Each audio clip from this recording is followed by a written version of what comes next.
Good evening, ladies and gentlemen. Welcome to the International Research Conference of SLTC 2022. The International Research Conference, IRC, is one of the most prestigious events for the SLTC Research University, mainly because it is the one that highlights the researchers of undergraduates, postgraduates, and academia in one forum. With all 6 schools and 5 centers, our local and international universities, research organizations, meeting and showcasing the research findings. IRC will be the second of its kind, organized and hosted by the SLTC Research University. The theme, effective response to unfolding sustainability advances, embraces the IRC 2022 with 20 sub-themes. Hence, the IRC 2022 is organized to promote research and development findings, creativity and innovations for the benefit of students, academia, researchers, industrialists, government and non-government officials, and the public towards the sustainable development goals. International Research Conference will help to spread the knowledge and will trigger the innovations that are needed to meet the Sustainable Development Goals. We hope that the conference will be extremely productive, interactive, and inspiring. Moving on with the proceedings, it is essential that we pay tribute to our traditions. Therefore, keeping up with our traditions, earning divine blessings, and inspiring researchers, it's time to light the traditional oil lamp. For this, I invite following dignitaries.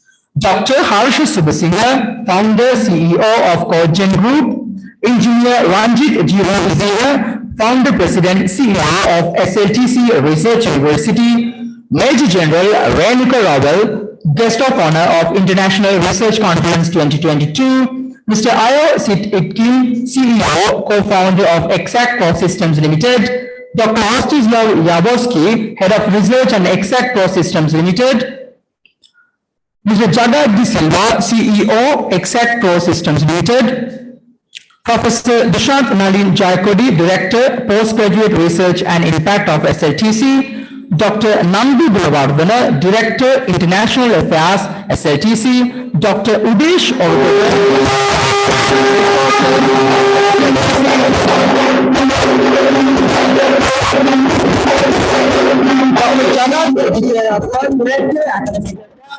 Dr. Renuka Aryavansh, General Chair, IRC 2022, Amali Munde, IRC 2022.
Thank you very much, dignitaries.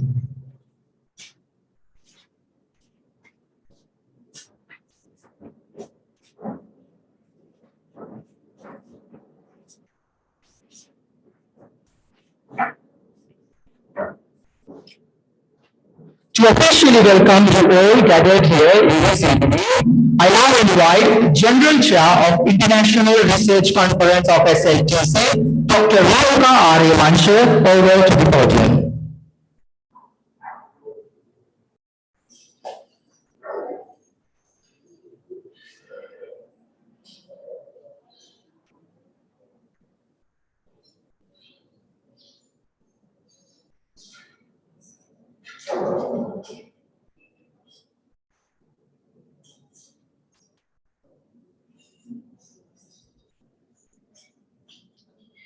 Dear professors, colleagues, ladies and gentlemen, on this beautiful evening at this beautiful, wonderful venue, on behalf of the organizing committee, it is my greatest pleasure to welcome you all.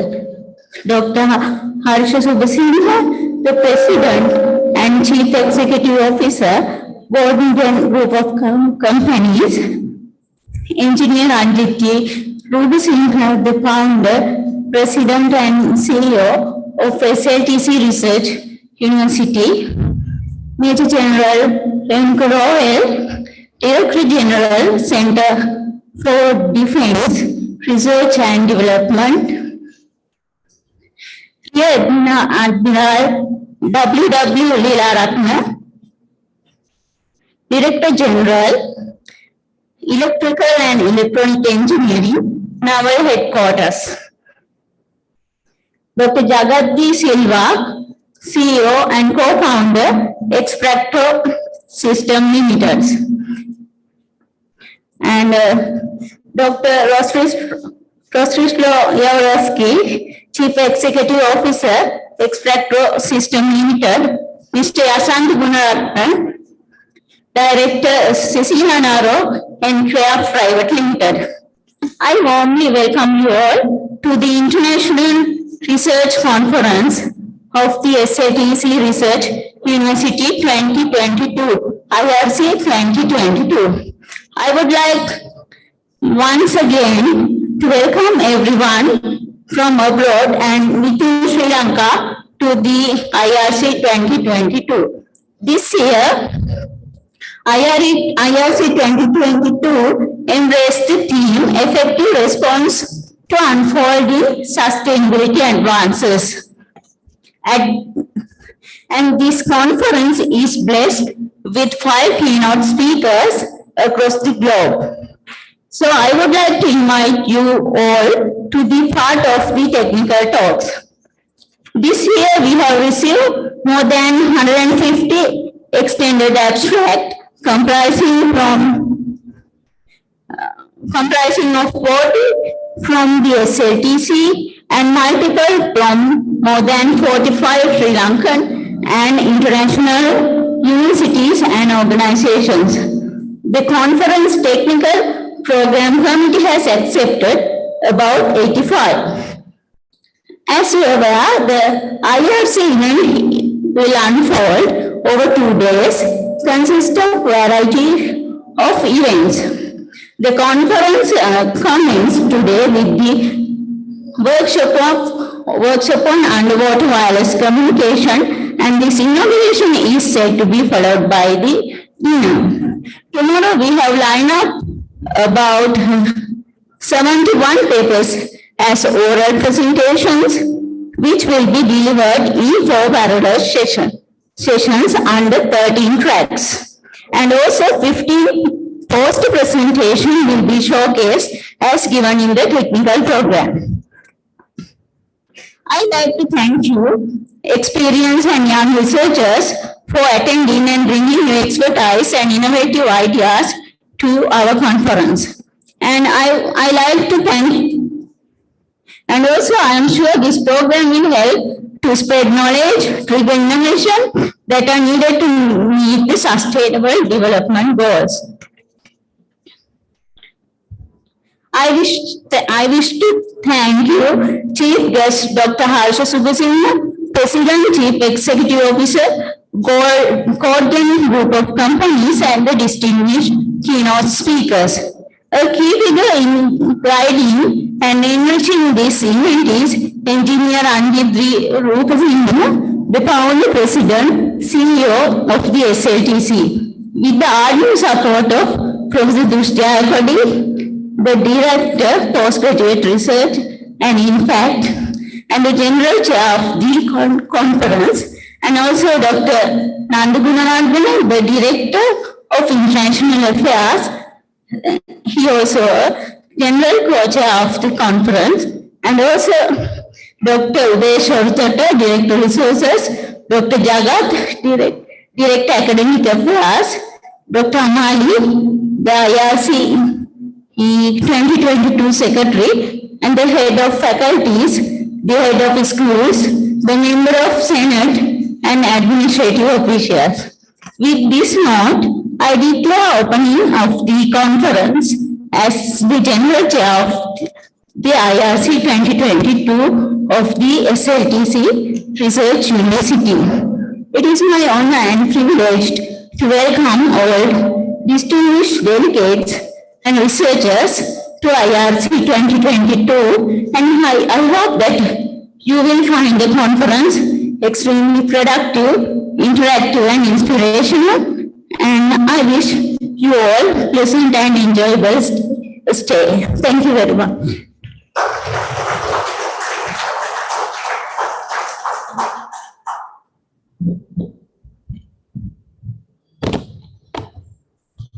Thank you very much, Dr. Verika, for welcoming the guests and giving an insight about International Research Conference 2022. And let us now enjoy a wonderful traditional dancing performance by such a talented group of Sri Lankan traditional dancers.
Do you dream of studying at a world-class university with an exciting and adventurous life experience? That is what awaits you at SLTC in the Paradise Island of Sri Lanka. Located in the lush suburbs of the city, a 35-acre university of serene greenery, the only state-owned, private sector, and corporate-backed university in Sri Lanka. With state-of-the-art accommodation options, feel the warmth of a home away from home. Immerse in the adventure you're looking for at the world's top tourist destination of excitement, beauty, and the hub of activity, Sri Lanka. With exceptional teaching, a multitude of study options, plenty of pathways to choose from, a host of international affiliations to back them up, as well as the opportunity to explore your creativity, sports, gym facilities, and natural surroundings. Step into an experience of a lifetime, connecting with the best of the best. Welcome to your Lifetime Experience University.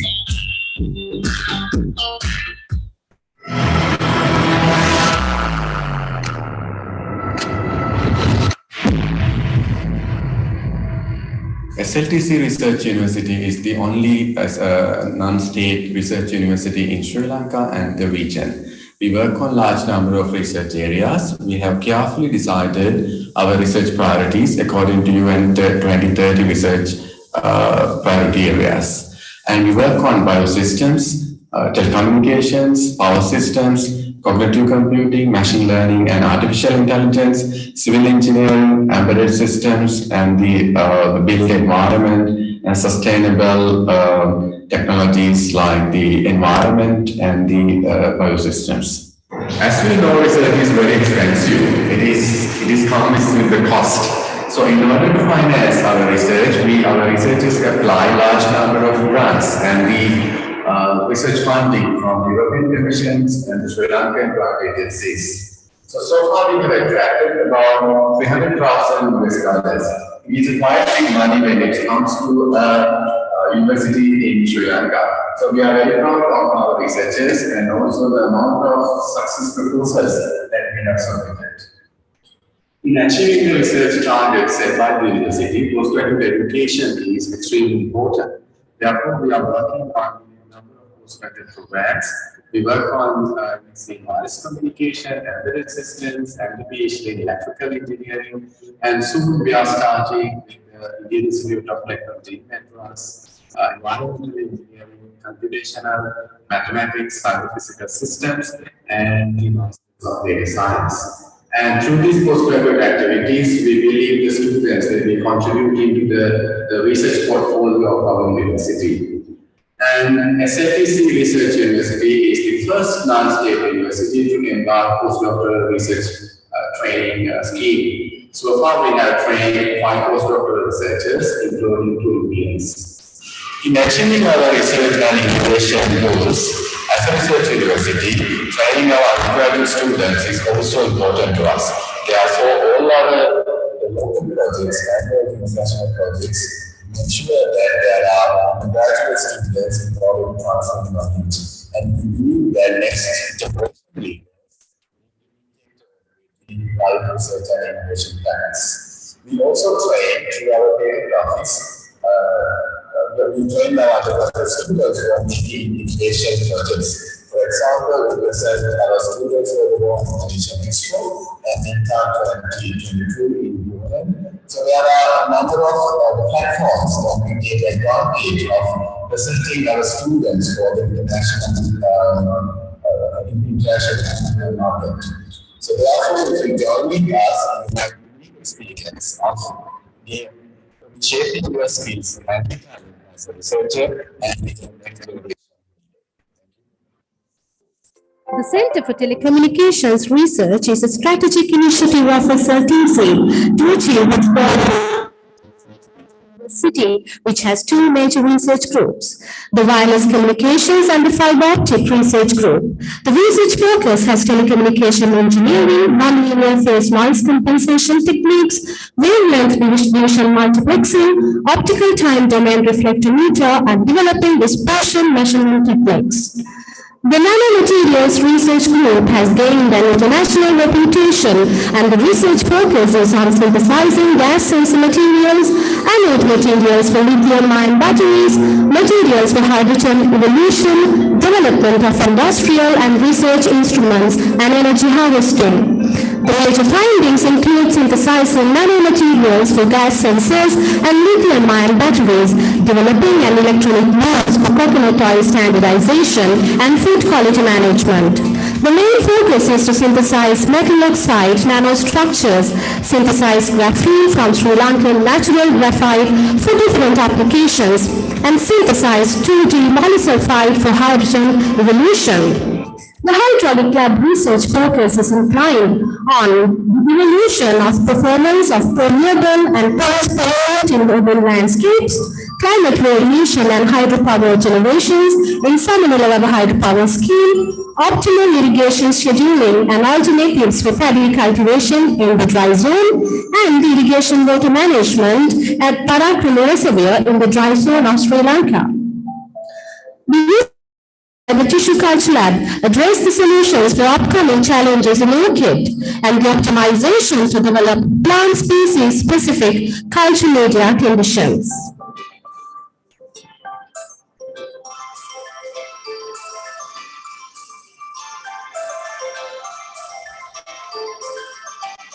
The soil lab enables to access the suitability of the soil, providing vital data for informed decision making and planning in civil engineering research.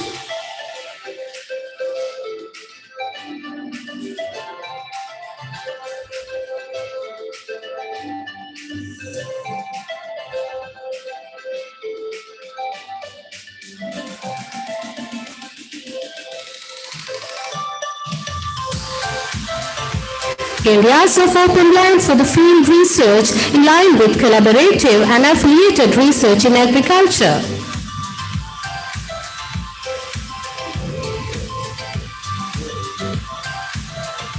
The research focus of the mechatronics lab splits into machine learning based intrusion detection, augmented reality and Internet of Things based devices to monitor and control non-invasive techniques to automate general movements, assessments, design mechanism for solar panel cleaning process, hardware acceleration of OpenSSL library functions to improve connection performances using field programmable gate arrays. The awards include the Best Final Year Project Student Research Award, SLTC President's Undergraduate Innovation Award, and the Bronze Medal for the Best Contribution for Research and Innovation at the General Convocation of SLTC 2021.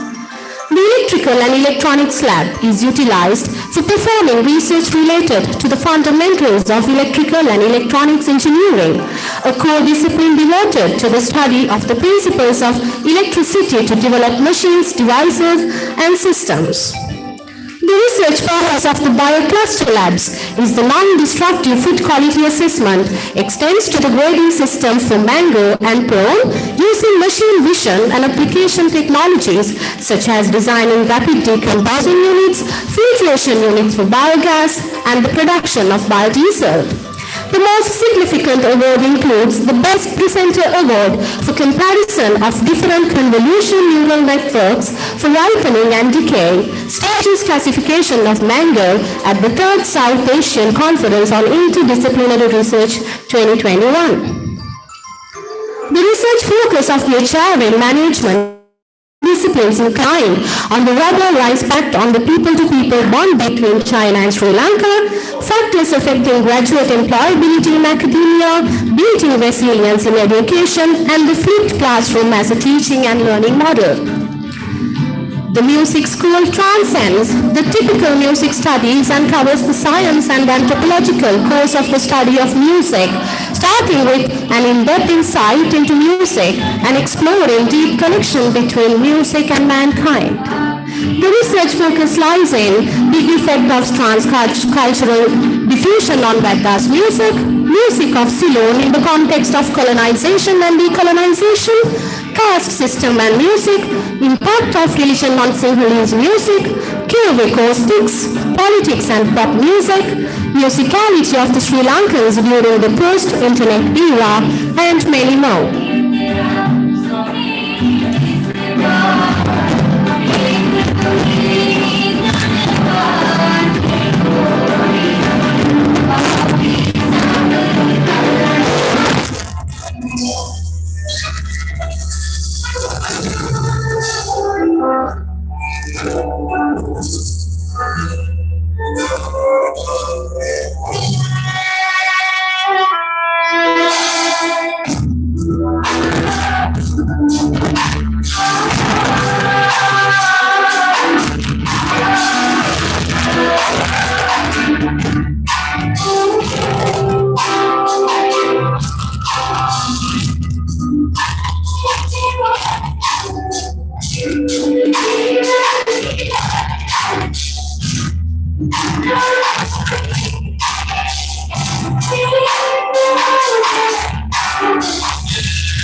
Thank you for watching.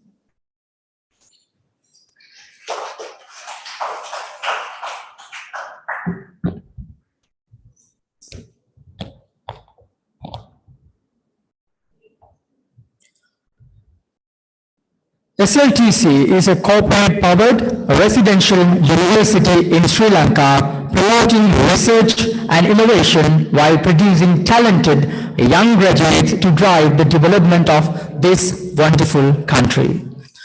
International Research Conference of SLTC 2022 plays a major role in this process. And thank you very much, Ms. Ishani Karyavasam, for taking us through the journey of IRC. Moving on with the proceedings, let me now invite General Co-Chair of International Research Conference of SLTC 2022 and the Director of Postgraduate Research and Impact of SLTC, Professor Dush Jayakode, to address the conference.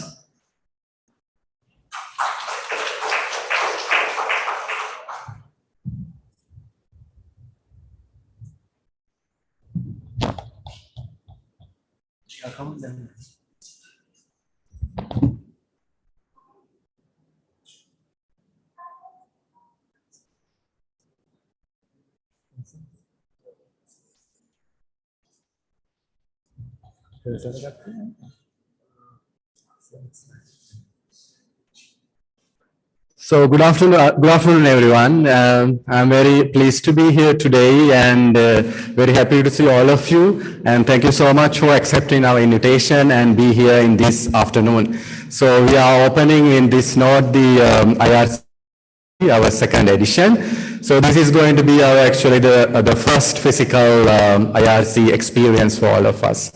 So while I will start my the slides, I will minutes to talk about the conference itself.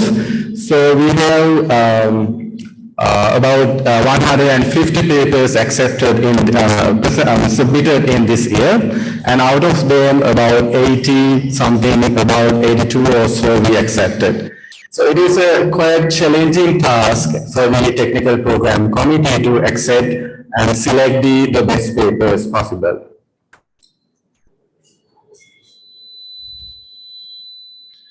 Right. Great. So let me just bring you through some of the statistics of the conference. So we have for this year about 200 participants registered, and 57 was the acceptance rate out of the submissions. And we have accepted 71 oral talks and 15 posters presentation. And there were 30 papers submitted by the foreign universities and the institutions.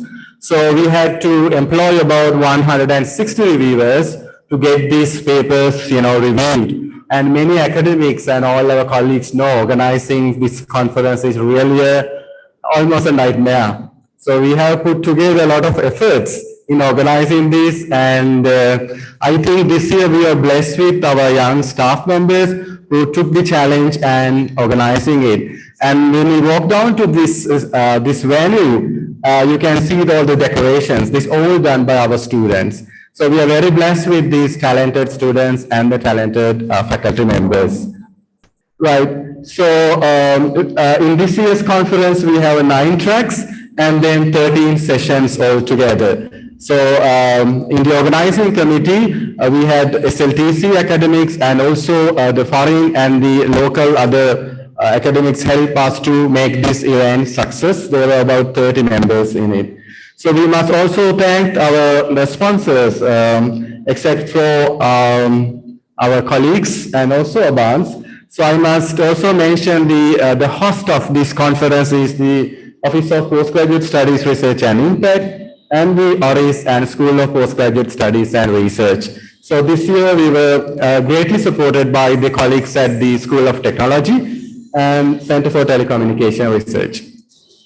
I think I have talked so much about in my video also, so I will talk less about the research impact. So these things are covered. Let me just highlight. So SLTC is branded as the SLTC Research University. So there should be some facts behind this. We can't just, put a name across. So we stand for what we say. So far since our inceptions for the research and innovation activities, we have published about 248 publications according to the database of December 2021.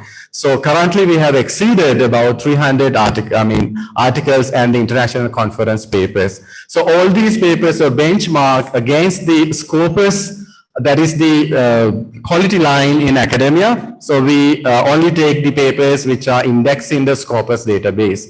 So this research output showcase the SLTC is the most research-driven non-state university. In addition, we also surpass many state universities as well.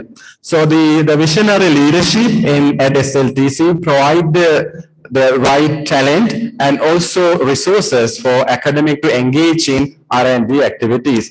That is one of the reasons we have various research administrative units, support schemes, and also event like IRC to showcase the research output for a local audience.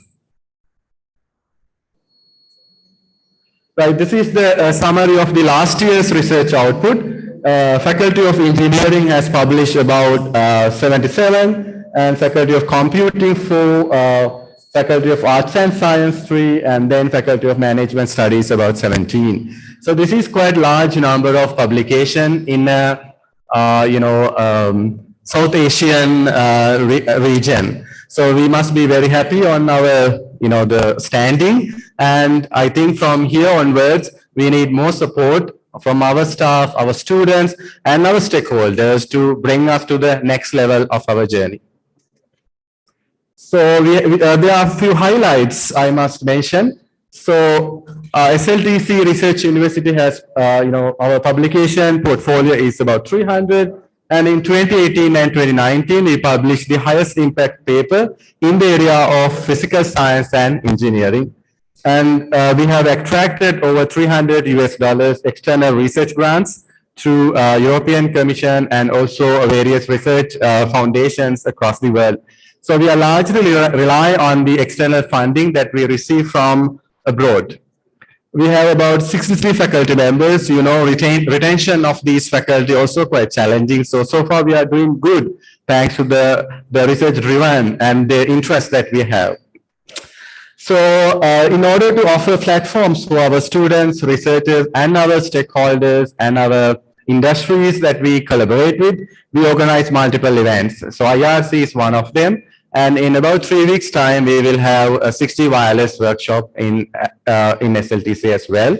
So we have many activities and the forums that our the schools and the faculty members are organizing. This is to provide you a platform to debate, discuss, ask questions. So we are starting tomorrow with a very rich technical program. There will be 4 parallel sessions. So I invite all of you to attend few of them and engage with the discussion.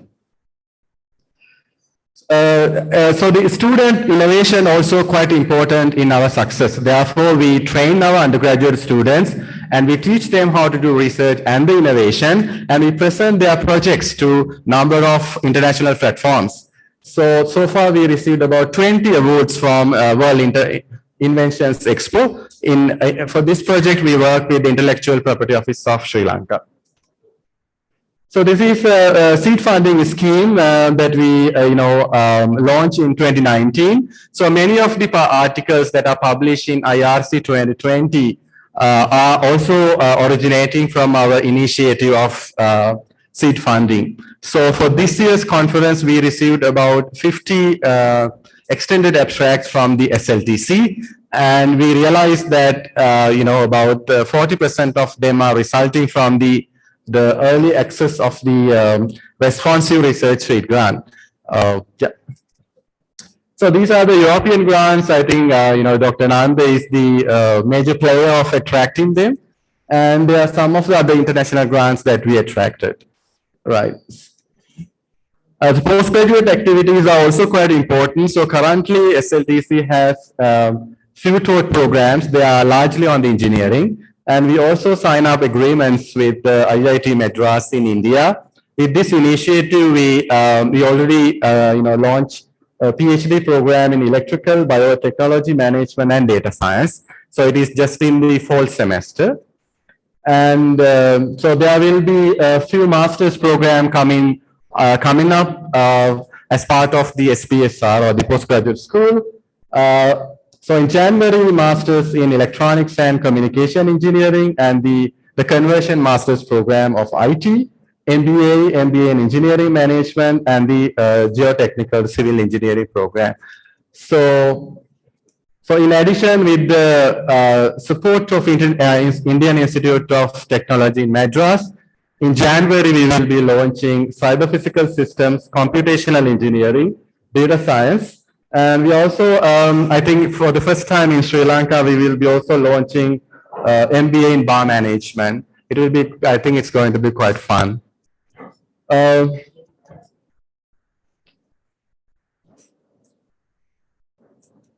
Right, I think that's all. So with this note, let me again invite you to, enjoy the inauguration, and there will be a dinner afterwards. So please stay here. And tomorrow there will be a lot of technical talks, and I look forward to enjoying the conference experience. Thank you.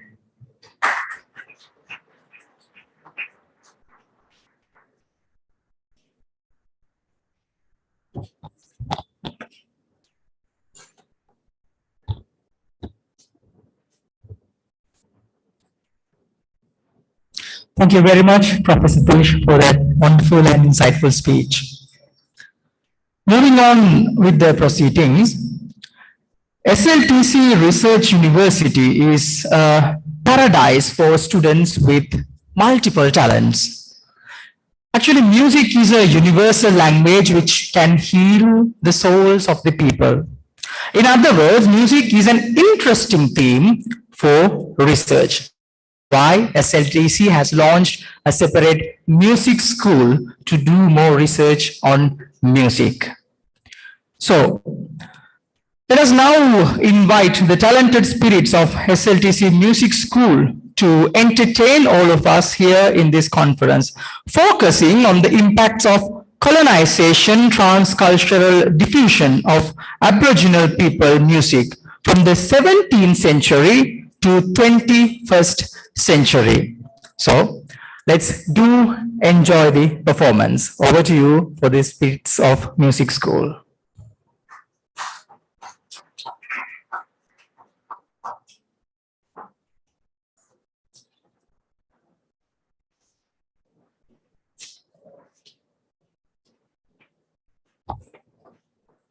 Good evening, everybody. Actually, while we are talking about science and technology in terms of making the people of our societies, the people, their lives better, and we get to know that there are impacts, there are negative impacts as well in certain aspects. For example, the indigenous people of Sri Lanka and elsewhere in the world are being kind of affected by the globalization and technology at one point. So our research area is to figure out the impacts of colonization and technology as well, and the transcultural diffusion when it comes to integrating with other cultures. So as a research university, while we think of creating new knowledge, innovations, we also think and aim to preserve the intangible knowledge of the indigenous people of Sri Lanka. So while we are completed with this research, we can proudly say that several aspects of looking at this phenomena will be changed. And today actually we were thinking of making this very colorful. So we are going to perform a piece of music for you with my colleagues at the Faculty of Music. Please. Thank you.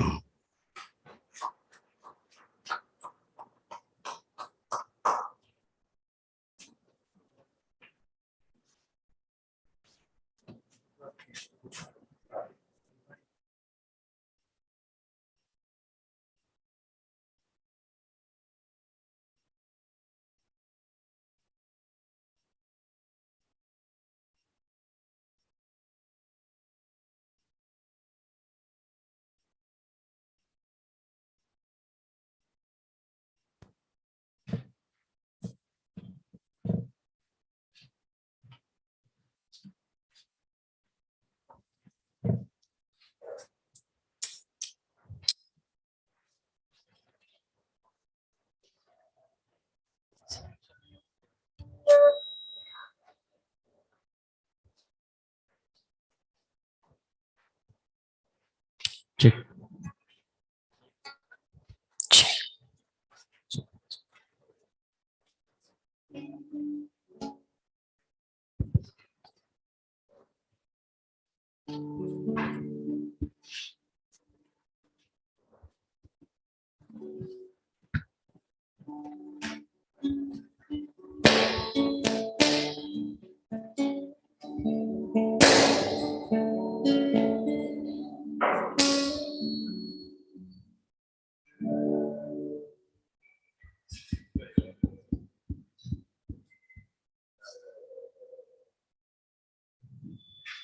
Thank you.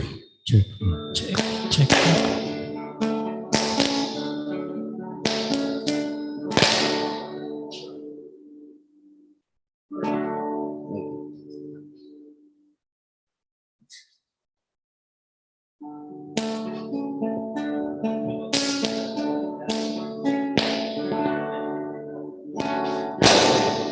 Oh.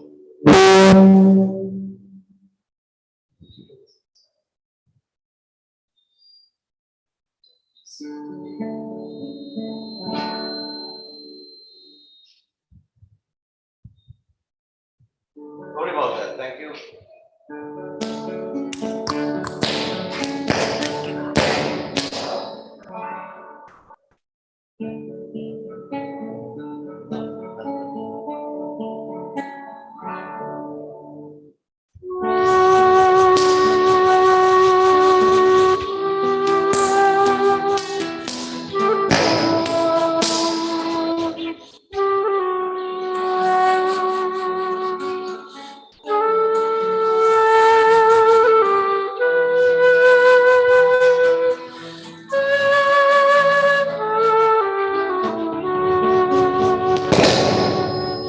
Nimhim sewa ma sasare Hamuvi yugayin bandi yugaye Langvi vinvi varin vare Obahama ranhuya kini pendune Nimhim sewa ma sasare Hamuvi yugayin badi yugaye Langvi venvi varin vare Obahama ranhuya kini bedune Divi asha keburin gebure Layagin sanha apamai tevune Janmin janme rahudiya Obama netage raduna Nimhim sewa ma sasare හමුවේ යුගයෙන් බැඳි යුගයේ ලංවී වෙන්වී වරින් වරේ ඔබ හා මා රන් හොයකිනි බැඳුනේ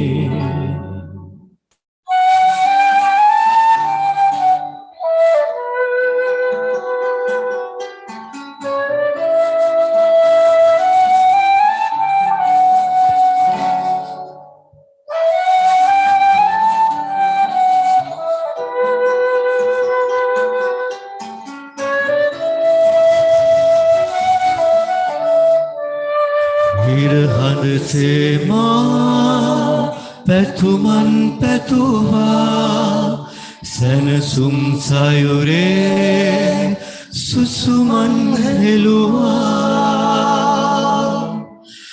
අතරින් පතරේ යැගිලා සටනින් අදමා දිනුවා නිම්හින් සෙව්වා මා සසරේ හමුවී යුගයෙන් බැඳි යුගයේ ලංවී වෙන්වී වරින් වරේ ඔබ හා මා රන් හොයකිනි බැඳුනේ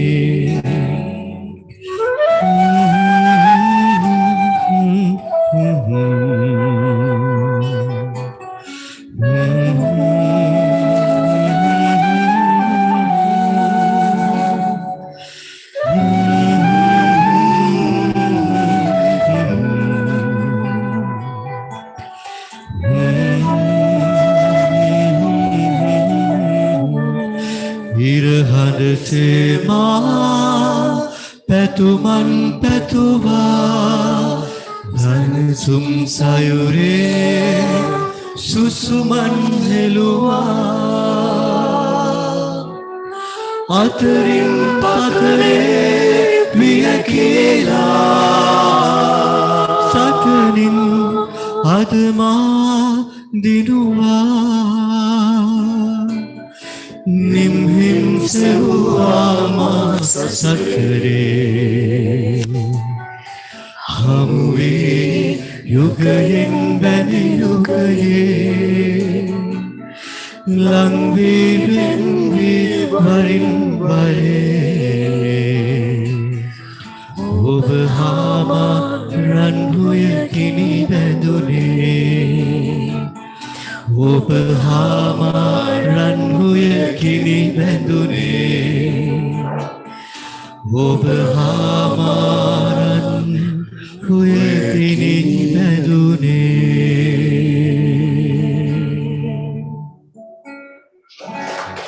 Thank you, brother. Thank you very much.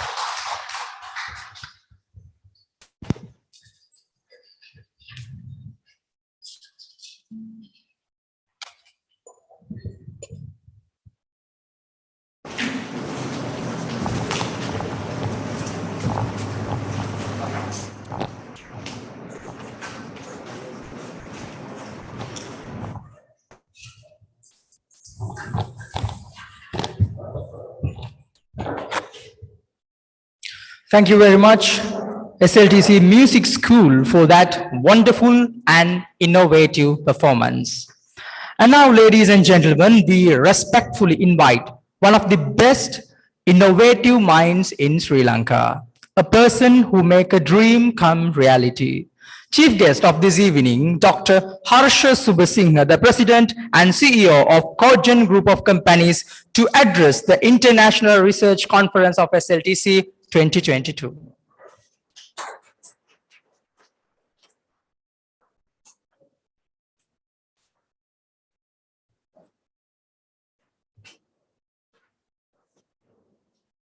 Right, good evening. Thank you so much for inviting me today. It's an honor to be in a research symposium and just starting this conference today. And so let me congratulate my very good friend Ranjit Rupasinghe. So We are very good friends for a long time. And then building something from nothing is the most impossible task. So I can remember when we built Trace Expert City together. And from there, he started the SLTC, and I started the Vega. Today, SLTC within the last 6 years, and this is the first time I've been to this university. So he created this amazing and wonderful place where you have about nearly 3,500, 4,000 students. An achievement within the 6 years, starting from nothing, is the remarkable success. So let me again congratulate my good friend Ranjit to making this happen. So well done.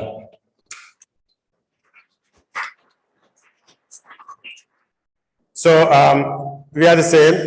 So basically, when I started coaching a long time ago, so this is actually the you all must have seen, which is the Trace Expert City, where we myself and Ranjit and a lot of other colleagues got together and make this a reality. So this is where we are situated today, and so we are a company. We are into so many different domains: travel, tourism, agriculture, automobile, transportation, education, health and energy sectors. And again, large footprint across the globe. So we have a lot of different clients. So most of our clients are billion-dollar companies and one of the leading brands in the world. So these are the company I started. So I was a technologist. So I wrote my own programs a long time ago, and 22 years ago. And then I was the first guy to write the booking engine to the world. And so where you can book a flight and you can book a hotel and all that kind of stuff. So the people are very impressed in UK. So they wanted me to build a bigger scaled solution. And that is where I was started. So I was the sales guy, I was the developer, I was the product guy, and I was a maintenance guy, I was everything. And in a very small corner in a university office premises, where I started when I was doing my PhD. And then from there, I came to Sri Lanka and then started with 3 people in a very small space again. And then the third person left because they thought that it's going to have an abrupt end. And 2 people stuck with me. And so when I got those 2, and they didn't know technology, so I had to teach them a lot of technology first before I get any work done from them. But the good thing is, like, they were very honest and they were with me and they believed what I thought. And my mother was the only investor in the company. So she actually bought me 3 computers. And from there onwards, there's no other investors at all in Cogen. And we are a self-made company until today. And we don't have no loans and we don't owe anything to anybody until today. So we are like a company exponentially growth, and our success story is the innovation. So that's the key reason that I'm standing here. So when you go into international market, you all know if you spectacularly done well or something different, then you need to have so much of marketing power. If you don't put a lot of money into the marketing on a general solutions or product that you have, then you are not going to get that particular market. So only way out for that is to have some spectacular innovation. And innovation is the only key success of Cogen until today. And that is the reason that we have this exponential growth over time. So what happened is that once we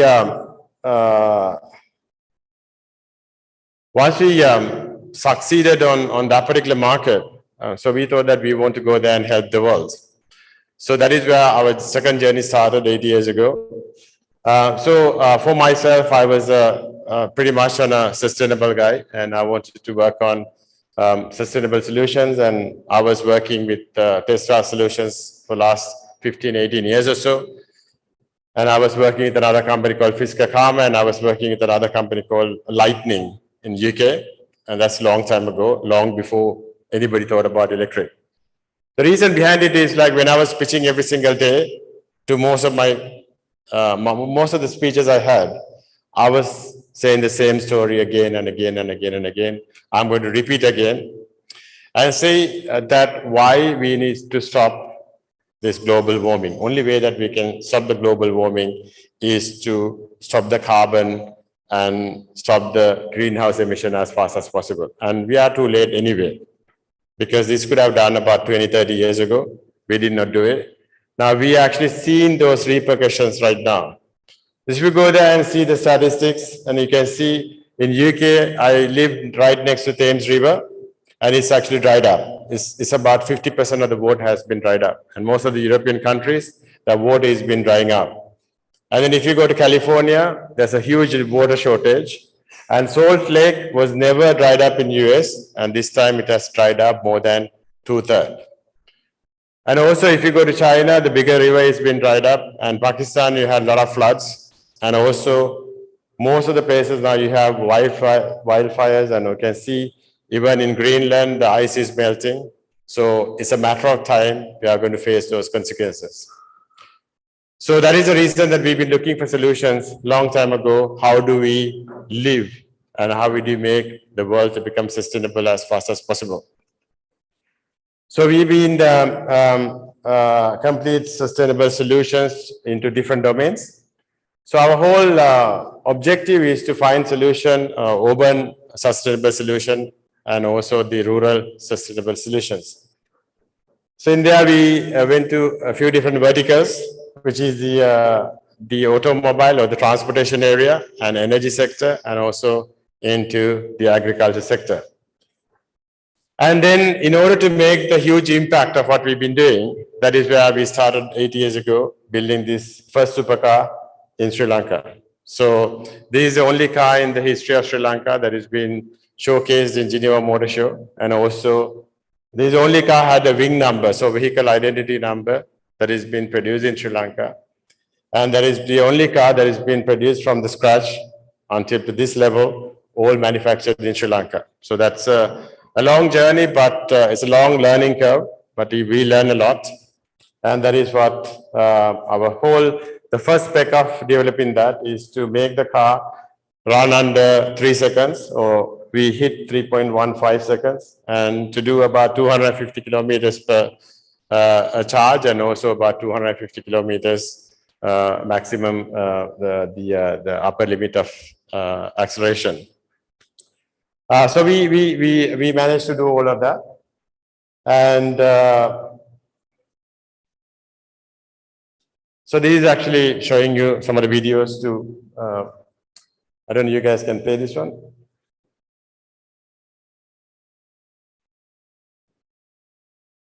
Can you play this one there, or you can't?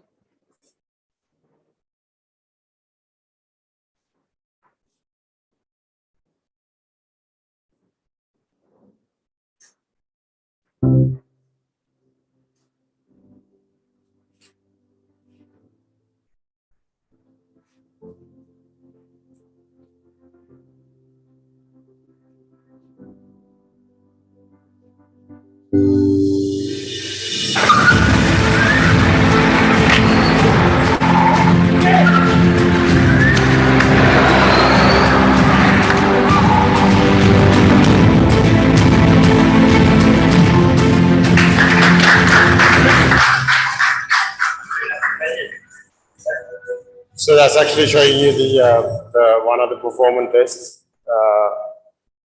of the vehicle.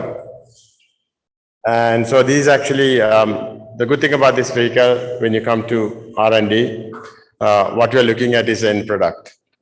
So we want to make sure all our researchers end up in a product that has been commercialized. So in here, the entire body has been built in carbon fiber, and then our drivetrain is built in Sri Lanka. So the batteries to the ECUs to the controllers, the motor controllers, and every part, every hinge, every light, the front and the back, every single thing is designed and manufactured and fabricated in Sri Lanka. But there were some other parts we can't fabricate in Sri Lanka, so we had to get it done in China or some other countries, like even in UK. So So this is actually giving you a little video. So if you guys can play this one, just to give you an idea that we actually now registered and running on the town. So we don't run quite a lot because if a bus guy come and hit us, and then we have to go there and repair back again.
Yeah, so I see it every day, but I think still it looks very sexy to me. So it's actually a masterpiece of innovation, creativity, artistic beauty, and that all goes in there because there's so many people work on that particular vehicle, and to make it to become truly a remarkable looking car. So today that we are working on things like autonomous navigation into vehicles, and we use a lot of AI into that, and because we are working with the universities in order to achieve that, and also we are using a lot of IoT devices inside our vehicles so that we get a lot of data out of even my car. Whenever I drive, in the end I get serious amount of data that we gathered from every single vehicle. From there, the production vehicle, which is in the designing stage right now, to make it to under 2 seconds, and also to do about 800 to 1,000 kilometers per charge, and to reach about 350 kilometers per hour. So we have another work that we are working with the American company to produce the first ever hemp-based car. So instead of using carbon fiber, we probably make a vehicle using the hemp. So that's another thing we've been working. So we also do retrofits. So we want to make sure that the entire fleet in Sri Lanka to become electric, so that we convert all the vehicles into electric. And this is actually a smaller vehicle. So I think in the future, the transportation will be the pod vehicles, not going to be like large, big vehicles. So this is a very small car, which is called the Classic Mini. So this one has about 450 bhp inside, which is my day-to-day car. I drive every day.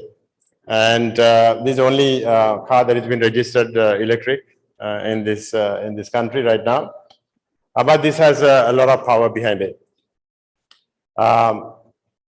So again, that you probably must know that we are releasing our tuk-tuk next towards the end of this year by November, and so we are releasing in the production line. So tuk-tuk market is about nearly 30 billion market. An electric tuk-tuk market is a little bit more than that. So we did some innovation behind it. We built a tuk-tuk that nobody has ever built before. And so that in mind, we think that we can capture about 10 to 15% of the market, which is probably about 5 billion market year on year.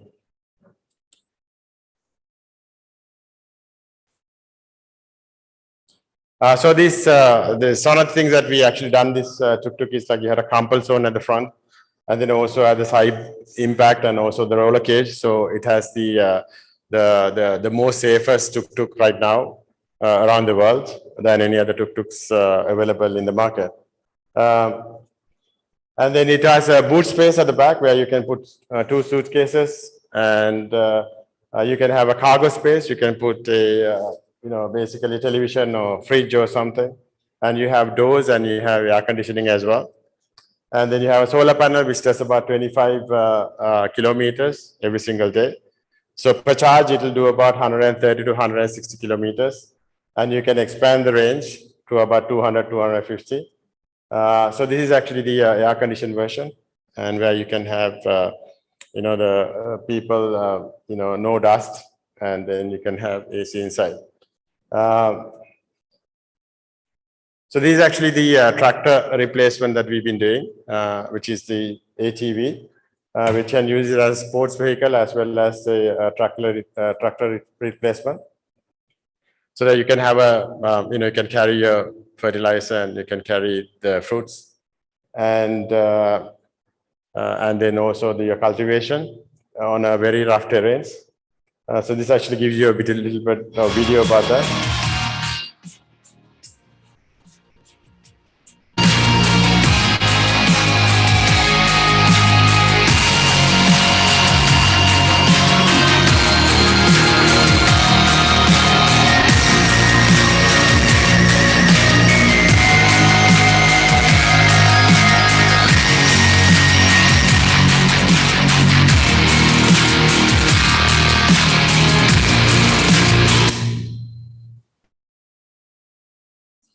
This is actually the lightest vehicle we just released on a prototype level. So if you click on one of these, like left or right hand, you can see that it's actually on with the hands of stunt drivers.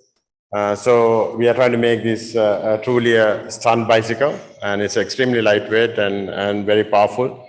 And you can do all the stunt work on this. So the whole idea is to make because when you look at the transportation in Sri Lanka, the biggest one is actually the two-wheelers, and second biggest one is tuk-tuks. So if we replace those two, we are taking most of the pollutions out. So that's the reason that we work on 2 different type of vehicles. So unfortunately, one of these videos, it actually shows you the power of that particular vehicle. The reason I show you all these things are because these are kind of, even though you see as a vehicle, there are so much of engineering and there are so much of design, so much of electrical, electronic controlling systems goes inside in order to make all these things to become possible. So these are like final products, but in order to make it to become final, there are so much of research work goes underneath.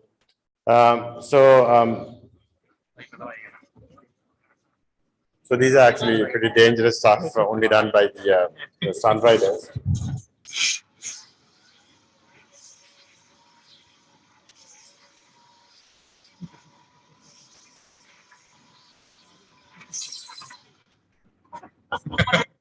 So in order to do that, you need to make a vehicle that has a lot of power behind it, as well as it has to be super lightweight as well. For us on the transportation, we work on the scooters, we work on tuk-tuks, we work on vehicles, and we also work on tractor replacements. And now we have a deal with Maldives to convert the fleet of boats into electric as well. And we also work with third party to make e-bicycle as well. So we actually now move into renewable energy. So we have our own battery packs, home battery packs, as well as the office battery packs, so that we can truly use the solar cells and save in our batteries. And we have our own inverters. So it's all built and designed and manufactured in Sri Lanka. So we have chargers that built into the inverters in the next releases. So you don't have to buy a charger separately and inverter separately and both in one. And you don't have to buy the battery separately because your tuk-tuk become a battery, and then it will become your vehicle as well. So that way that we are cutting quite a lot of costs down in a country like this, so that the multitude of things can be one, and then you can truly go into renewable energy solutions. So that way that our ambition is to make sure that a lot of people in Sri Lanka will go off grid, so you don't have to worry about the power cuts in the future. So these are our power electronics, and then these are the chargers that we have. You call the level 1, level 2, and we also have chargers called the fast chargers. So this is like you can go up to 120 kilowatt. Now we are building about 370 kilowatt power chargers as well. So we are building, and we are actually not, we are the largest charging network in Sri Lanka. And we also sell chargers in India. We have a bigger charging network now coming up in India as well as in Africa as well. And then we are going to Europe pretty soon, and already we are sending to Europe now. So there are so many apps that is being built. This is the Indian charging stations. So it's quite nice feeling to see that we are selling technology to India, you know, and then we are actually now trying to sell our tuk-tuk to China because they have requested now. So if our tuk-tuks go to China, that'll be pretty cool, because a Sri Lankan product in Chinese market will be an amazing achievement for us. So once you have the transportation energy, we work on agriculture. So these time we work on so many different agriculture solutions. So we work on fertigators, grow boxes, sensors. All these things are designed and developed and manufactured by ourselves. And these are commercial products. So it was research before, now it's a commercial. So using our products, you can actually save about 90% of the water and also about 80% of the fertilizer as well, because it's precisely controlled by the computers. So once you set up all these things, and you don't have to get involved because the computers will fertigate and irrigate by itself. And also it has self-learning mechanisms built into that. So all these devices I showed you, most of them have artificial intelligence built in. And in those AIs, you have continuously learning algorithms that actually optimize in the plant growth. And so that's all these devices can be fitted into indoor and outdoor agriculture. So those are a lot of data that we gathered every single day and using for our own requirements. And these are production houses where we export some of the products, and as well as that we actually use it in supermarket in here in Sri Lanka. We also, after the agriculture, we went to plastic, and then we actually use something called refill machines, so that we don't use to go there and use plastic. You can have a container, and a refill will be refilling your containers, the shampoos and washing up liquids and all that kind of stuff. And then we also have something called reverse vending machines. So you put the plastics, and then it gives you the money, and you can purchase some of the stuff on the supermarket. So truly our whole motto is to save the world and to come up with solution for e-mobility, charging, solar, batteries, and agriculture, and also plastic reduction. With the universities, so we work with Moroto University, Peradeniya University. We work with Jardhanapura University. Soon we'll be with SLTC. And also with, not yet, but soon. And also with Green University as well.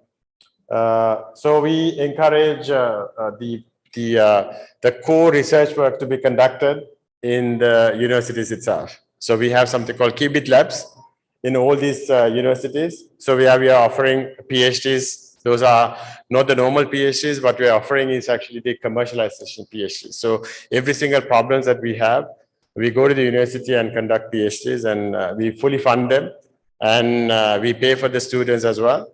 And then all these universities are, now we have about 30-40 students are working across the board in different universities, different researchers. So our core solutions in some of the universities are developing core algorithms for AI. So we work in so many different types of algorithms, not only deep learning, but also agents and also on NLP and also optimization algorithms and fuzzy inferencing and all that kind of stuff. So we work in core algorithms. So we don't want to be the guys that you use in TensorFlow of Google. We want to be the guys who actually built TensorFlow. So we use some of the algorithms much better than the TensorFlow itself. So we are looking at to run those algorithms on quantum computing and to provide those things as a service to anybody. And we work on solar cell in Japur University to make that solar cells to become more than 25% efficient. So far today, we are slowly getting some good results. It takes time, but we seem to be getting pretty good results right now. And then also we work on a drones, and we've been working with Peradani for such a long time. And then in here, we have a whole core platform, which is running on NVIDIA.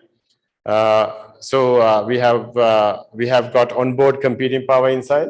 And then it's our own boards, own sensors, own every single thing. The entire platform is owned by us. Right now, we are trying to build the first ever human drone, which has been designed now. And because it has our drones has a capability of self riding and and then it has self navigation, and so you don't need anybody else to navigate. So we build all these algorithms inside the drones and our own drone platform. So we use it for agriculture. Now we want to make sure that we use it for transportation. So in there right now, we are trying to come up with these barriers of banned the drone flying in this country. So that's actually a bigger hindrance for us because when you do the unmanned drones, when you try to do that bigger propellers, and it's actually banned in this country. So we need to change the regulations and lift the ban up. So, but I work with the Maldivian government, and they said like, basically come to Maldives, we'll give you all of them. So you can fly anywhere you like. So these some of the things, because the future transportation is going to be small pod vehicles. It's going to be the autonomous small pod vehicles. And then the longer distance, they will use the drones. The reason behind it is if you take a helicopter from Colombo to Kandy, it will cost you about 300,000 on fuel. But if you take a drone to Colombo to Kandy, it will take you about 25,000 rupees on power. So it's a huge difference. So the most of the people can travel on drones, and then it's going to be a zero carbon footprint. And that's the reason the drone platforms are going to get very, very popular. We started this one about 6 years ago, and years to come, I think it will be the most popular transportation network because you can do the self-flying. So you don't have the pilot, so you can't go there and do any mess around on the skies. So it will be having well-defined paths, and it will travel only on the paths.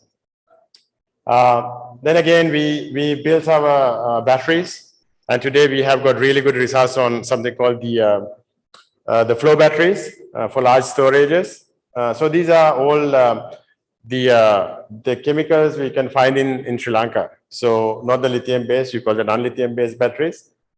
So recently, for the last week, we got really, really good results on a flow battery as well as the gel battery that has been developing for the last 5 years or so. That's with the Peradani University. So those are the gel batteries. So we hope that in about a year and a half or so, we probably can come up with a battery that replaces the lithium and then can save the purpose of whatever the lithium is doing right now.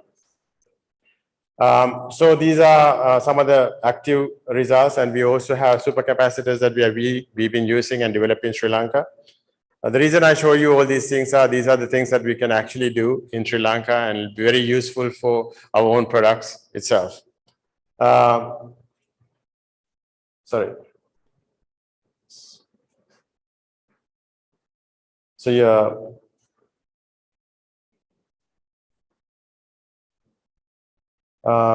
So again, the thing that we've been working on, and also talking to Professor Nanda as well. So we've been working on the traditional medicines. So I myself, for the last 16 years, I haven't taken a single Panadol.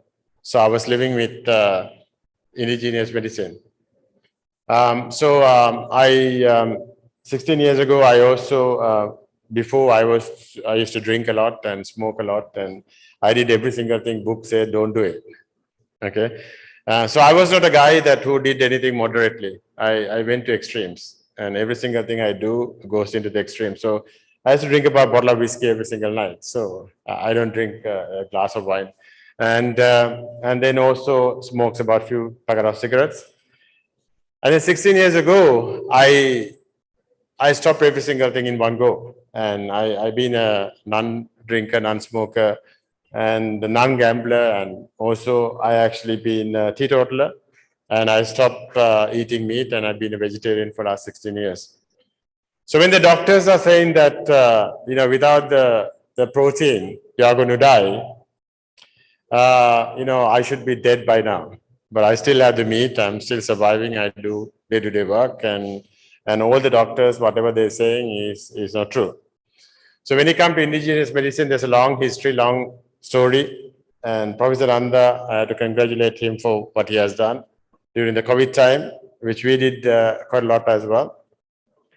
Unfortunately, we people don't believe in our own solutions. That's the biggest problem of Sri Lankans. So we don't want to believe that we had better technologies than anybody else long time ago.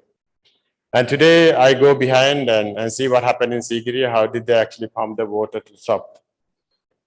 And then I try to find how they actually put about 40 tons of a big stone on top of a pyramid. So theoretically, realistically and reality, they have had better technologies than we do have right now. So our technology is pretty primitive compared to what they had thousands of years ago. So thousands of years ago, our medicine is much better than anybody else. And if you go there and see the history, we didn't have these kind of illnesses we used to have right now. So what we did was, over time, we used to have something called combinatory medicine that has been introduced by Ishivara. And then that went to Munivara. And then subsequently it went to Ayurveda. And then came into Western medicine as an active ingredient. And then those days we used to have combinatory medicine. Now we have a single dose of medicine. So when you do the single dose of medicine, you don't know what other things goes wrong on the rest of the body. You take it for about 5-6 years and you get the repercussions and you get something else goes wrong. But our medicine never had those kind of problems because they are combinatory, so that they will protect the rest of the organs while they actually curing the cause of the disease itself. Unfortunate fact is, like, we don't want to believe that.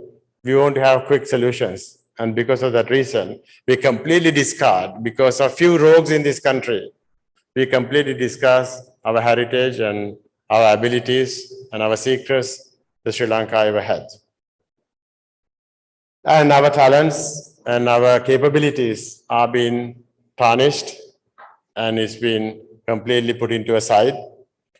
We've been completely westernized and we've been brainwashed to think that Western world and the Western science is the truth science and the rest of the world is, and people like us, what we are doing is actually foolish and they are non-scientific. So that's the reason that we actually work on nutraceuticals. We look at so many different indigenous medicine, and we're trying to take the reality out of it and try to take those things into the market on mass scale. So that's what we do in other part of the researchers. I think it'd be better that you will press the button than I press it. So this is the trace expert city that we have created from nothing. Your founder president Ranjit and myself, I think there was a huge story behind it. We went behind so many people, and finally, after 3-4 years of struggle, we managed to make this wonderful place where the SLTC started, and also the Vega innovation started, and then the lot of stories started in this particular beautiful place in Sri Lanka.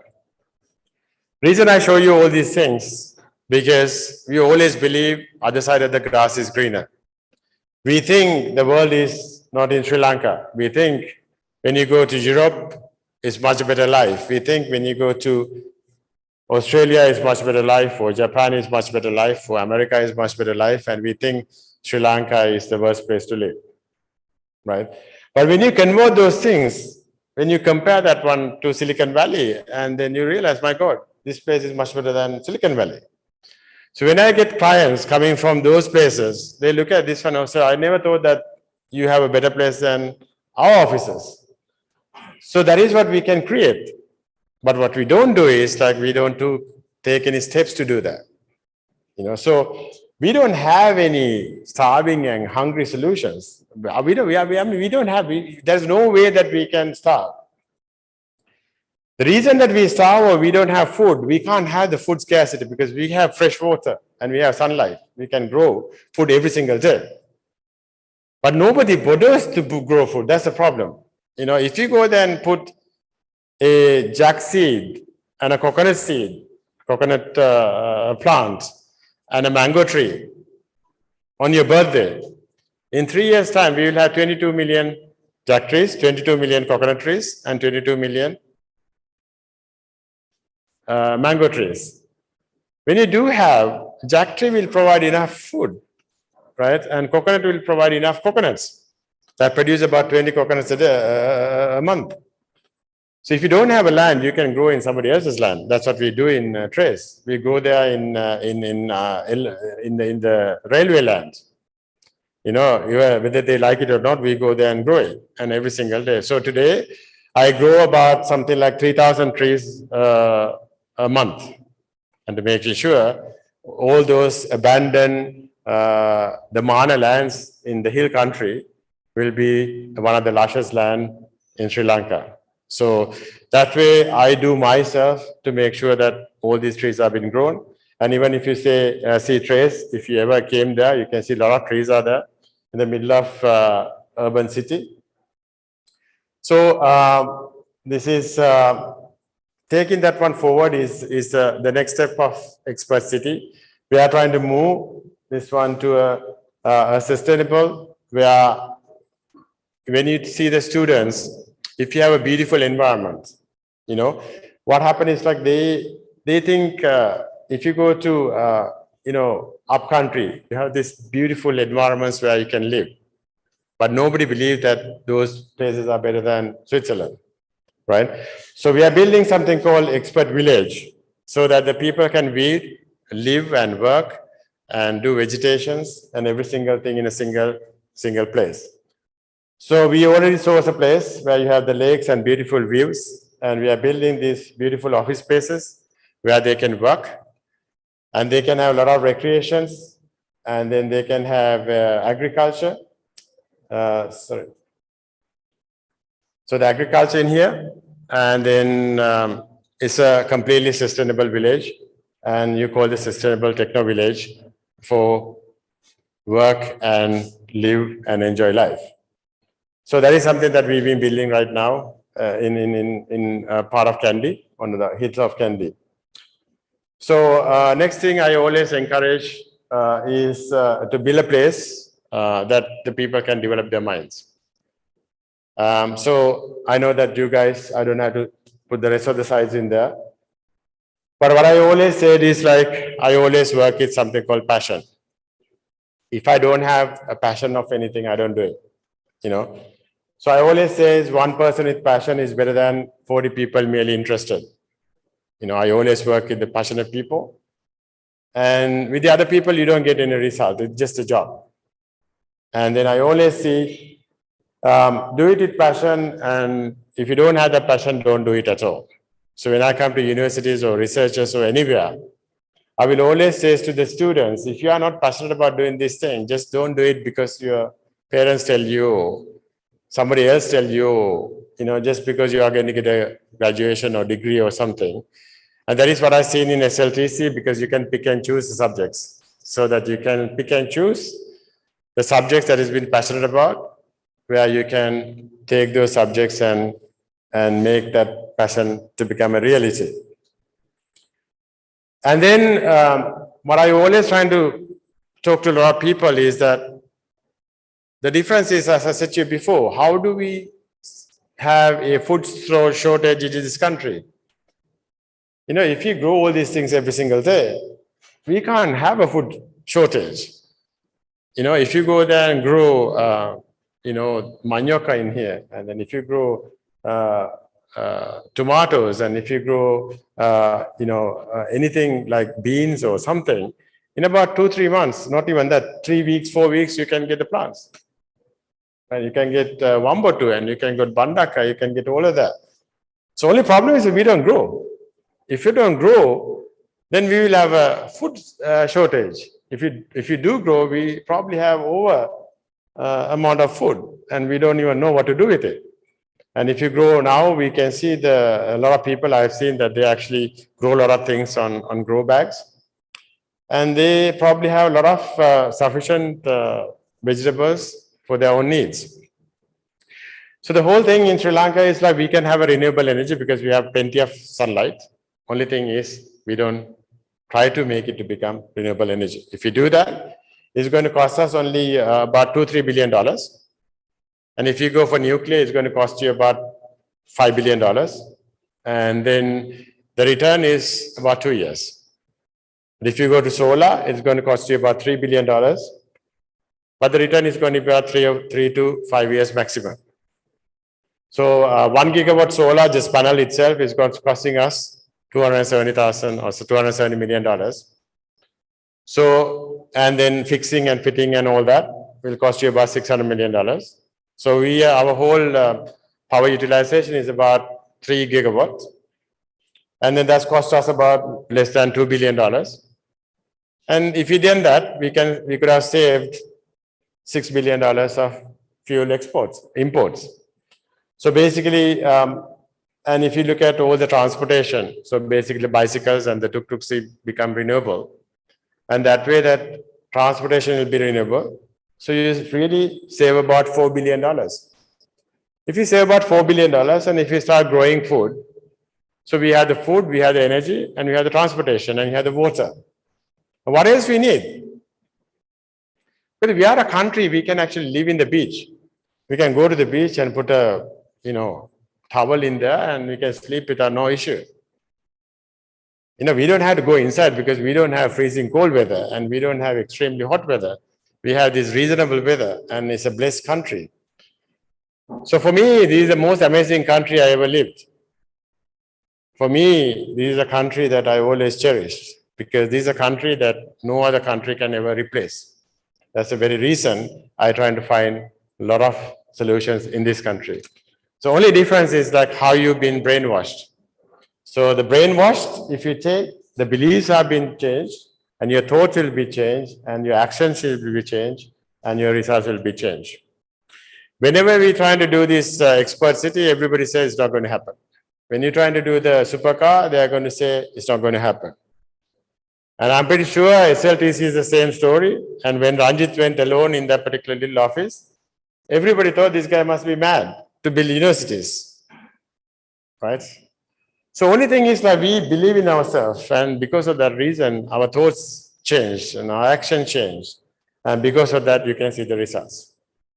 So you normally have a fixed mindset. Most of the time, we give the kids a very fixed mindset. And that's the biggest hindrance. But if you give them a growth mindset, this entire country will change overnight. So most of the time, I always say to a lot of people, when you're trying to see and become an entrepreneur, you can be very true to yourself and look at the statistics. If you get 100 people, after 5 years, there's about 2 or 3 people will be success. So success rate is about 2 to 3%. They can always say that I work extremely hard, and I've seen so many entrepreneurs on the internet and social medias going on and on and on and on. And if I go there and look at the total success rate, there's something is missing. If you go there and see the biggest billionaires and look at their stories, they never wanted to become billionaires, but they just became billionaires. If you look at Mark Zuckerberg, he never thought that I'm going to make Facebook, but he actually tried to retaliate his girlfriend and he created this image comparison algorithm. And that subsequently became Facebook, and he became those days the youngest billionaire. And likewise, the Google story is the same. I work with those guys. And then if you go there and look at, even Steve Jobs, he been thrown out from his own company and he built two another billion-dollar companies and came back and make a trillion-dollar company. So all these things happen, there's something underneath, and that is the key part. So I always say there's a passion is the oxygen of your soul. And then your good karma is the one that affects underneath, which is something that nobody sees. So that is the thing that I always say to you. Our failure probably is that we don't have that good karma because we are not putting that particular time to collect that. If you take a single day from morning to night, all what we do is trying to do it for ourselves. If you go and ask ourselves to see that how many things that we have done for other people, the people we don't know, and if you go there and ask ourselves how much of things that we have done for the environment and the nature and for the animals and the rest of the humans per day, we probably wasn't done about 5 minutes of that for the rest of the people. We always do a lot of things for ourselves. But if you turn that particular equation down and you become completely compassionate and try to do a lot of things for other people and collect those good karmas, and realize 1, 2, 3, 5, 6 months later, 1 year later, you will realize your whole world is changing. So I always say, while you do things, always trying to do it for other people. And when you do researches, trying to make a difference to this world. Do a research that's going to make a bigger impact for the survival of the human beings, survival of this particular planet. And don't do it just for the sake of it. Don't do researches just because I got a PhD. Don't do researches because I just got a conference paper. Don't do researches just because of the conceit. Because most of the people you do researches because of the conceit. The conceit causes you, I had about 150 research papers or 200 research papers or 500 research papers. But make a research to become a solution to save this world. If you do that, you will start having those good karmas every single day.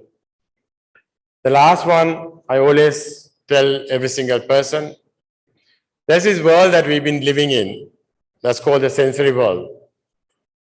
This sensory world is the one that we created our own selves. And if you go inside the sensory world and take the sensory world out, you will get into another thing. With the sensory world, we create the knowledge. And with that knowledge, we just live and we do every single day's work. So when we get out from that particular sensory world, we get into a completely different domain. And that's called the wisdom. When you have wisdom, that is where the science fails. One day, I can prove you every single theory that you have actually found in science is not true. Those are only assumptions. Those scientific things are assumptions by somebody else's. And the somebody else's way of thinking, this is how it works. And we think that is a theory. But because you don't see the reality behind it, because you don't have the wisdom, once you gain your own wisdom, you will see the world and how it really works. And if you go there and see a simple things like energy, energy doesn't transfer the way it says. Ohm's law is only applied for certain things. It doesn't apply for many other things. Likewise, quantum applies for certain things. It doesn't apply for a lot of things. Quantum computers only work for certain problems and it doesn't work for general problems. So science is actually somebody have encoded in our brains to say that this is the truth. And everything has to be scientific and the way that you need to think is scientific. But anybody who gone into the science and deep inside the science realize, oh my God, there's something else is there, which we don't know. What we don't know is something called the unseen world. And when you get into the unseen world, you start developing your wisdom. Inside that, in the sensory world, you see a three-dimensional world, and we are trying to make every single thing out of the three-dimensional world. But once you get out from the three-dimensional world, you get into something called multi-dimensional world. And inside the multi-dimensional world, you see the reality. So inside the reality, if you do go into the extent of a particular reality, you will be happy for the rest of your journey in life. So that's the reason I am trying to introduce very soon something called Science of Unseen Worlds. So I haven't started that one yet, but pretty soon I'll be teaching with the experts who know these particular subjects very well to teach the fundamentals of the science of the unseen world. So hopefully your research symposium and this will work and to a level on the sensory world. And one day you will realize there's something else extremely important. And that particular world only can be identified, easily can be found in Sri Lanka. So Sri Lanka has all these ingredients to get into this amazing world of unseen world. So I wish you all the best in every research you do. And I hope that you will continue as researchers on all these different domains. And my last side to thank you so much and inviting me and giving me the chance to speak. So wish you all the best. Thank you.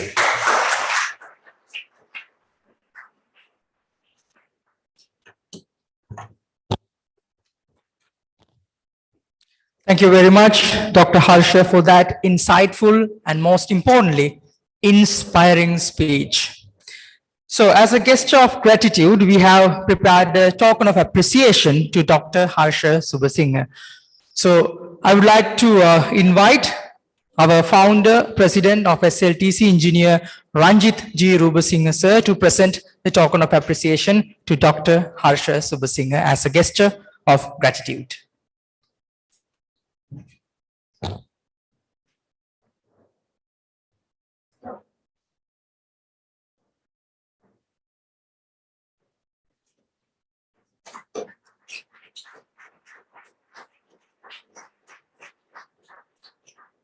Thank you so much, gentlemen.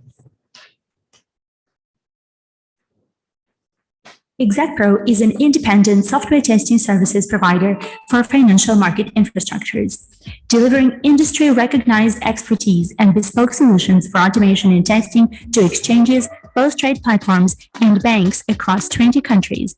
Since establishing operations in Sri Lanka with a modern office space in the heart of Colombo, ExactPro went on to expand the branch. ExactPro's main strength is its people. The Colombo office now boasts nearly 100 enthusiastic and highly talented team members. Our culture is a good balance between work and recreation.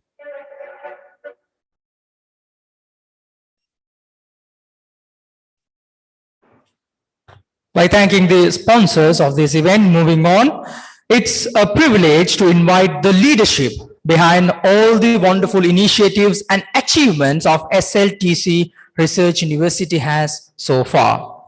Let me now invite the founder president, CEO of SLTC Research University, Engineer Ranjit G. Rubasinghe, to address the IRC 2022.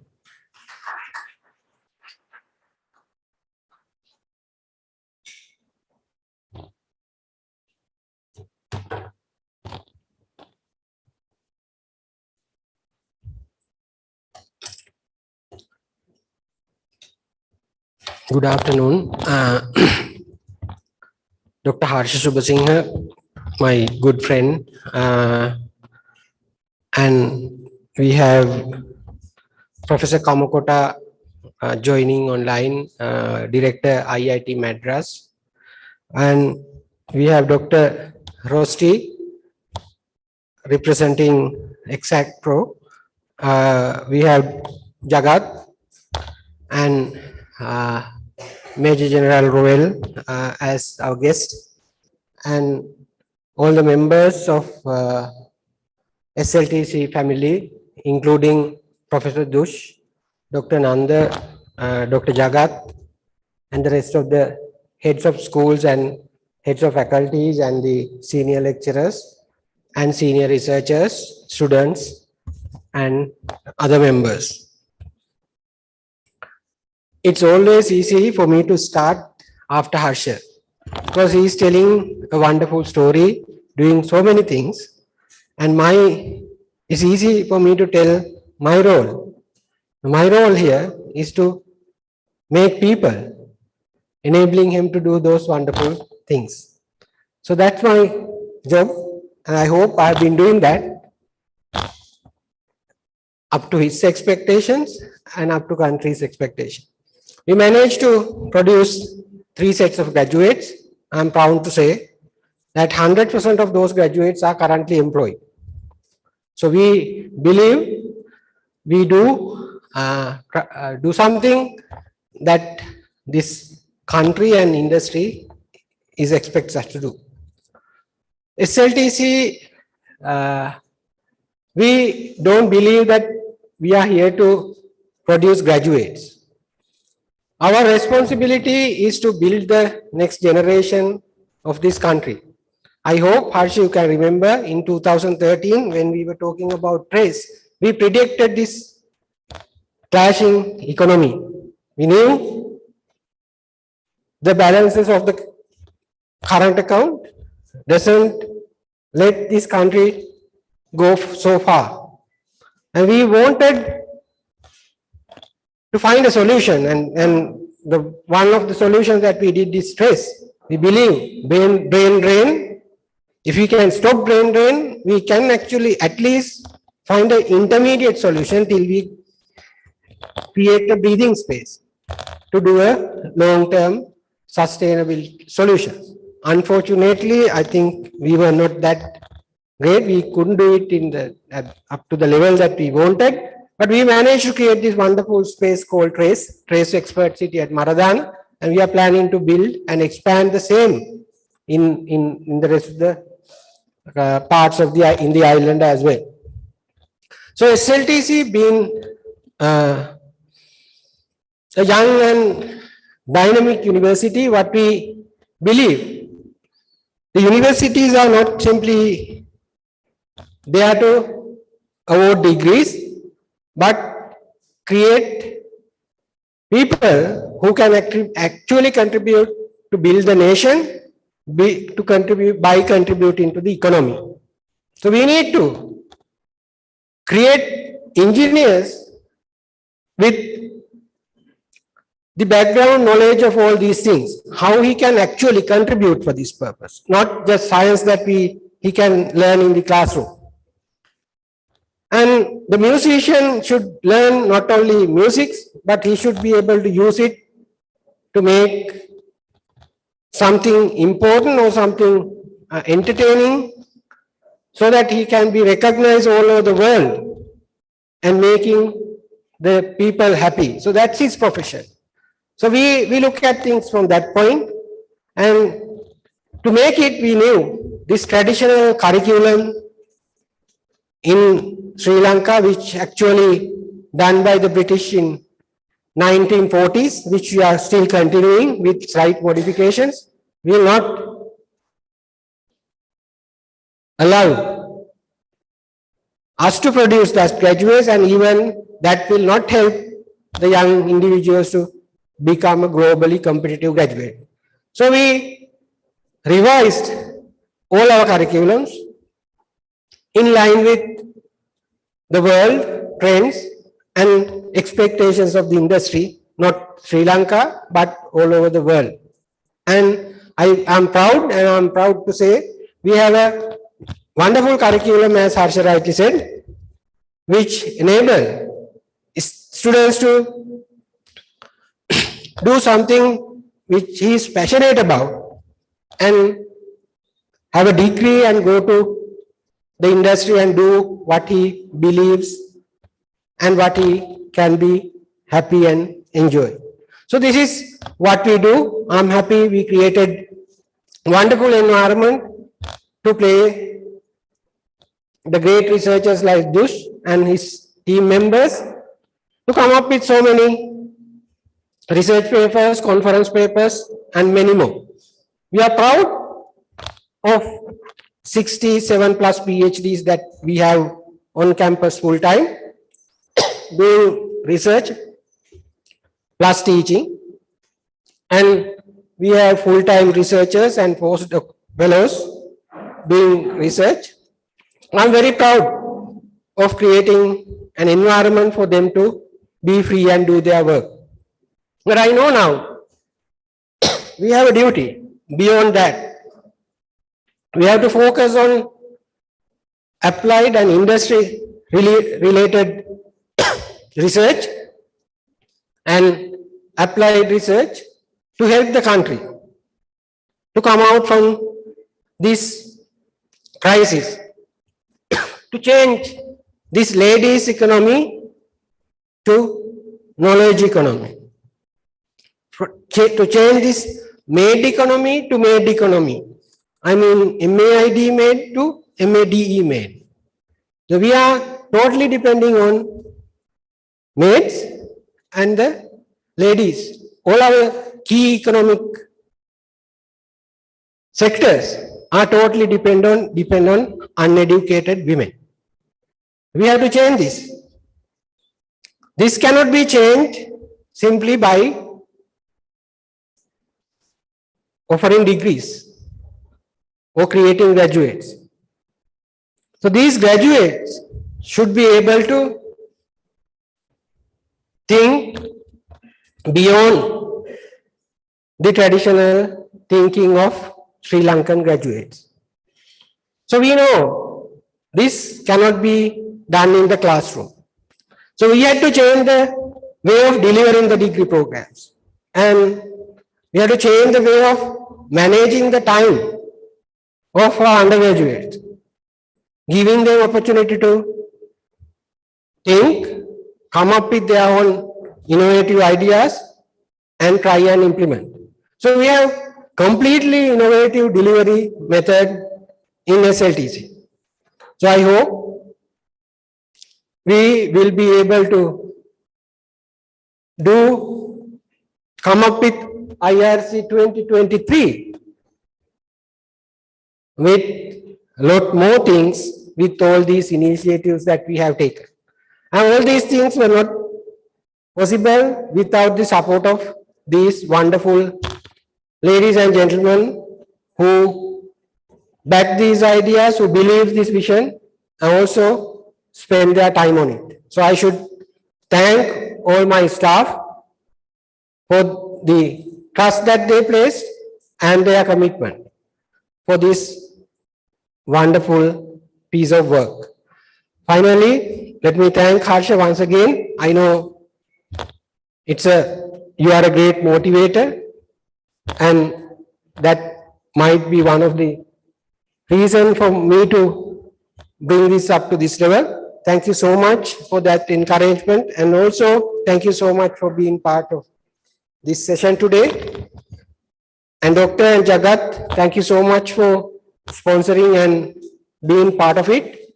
And I think that will definitely help us to think beyond the traditions and coming up with new ideas and way of doing things, even the conferences like this. Thank you so much, and I wish everybody a wonderful evening, and I wish all the presenters and the participants a great day tomorrow as well. Thank you.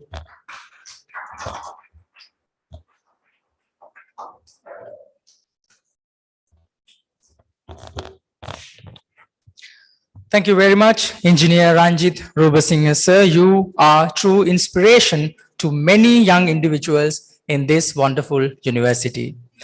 Sri Lanka is blessed with highly talented and creative young individuals.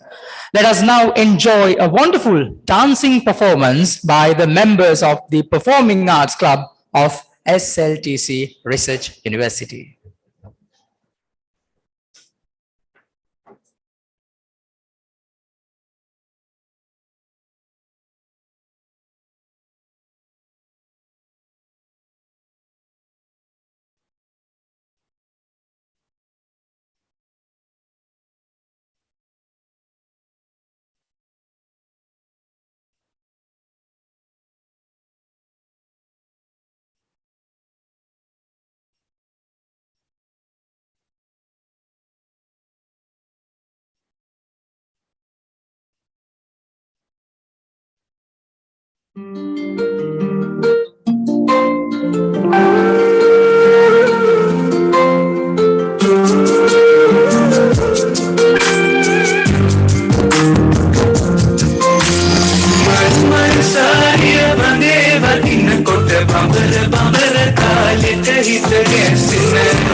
Thank you very much, the members of the Performing Arts Club of SLTC, for that wonderful, amazing performances. So moving on with the proceedings, now we are about to launch the conference proceedings.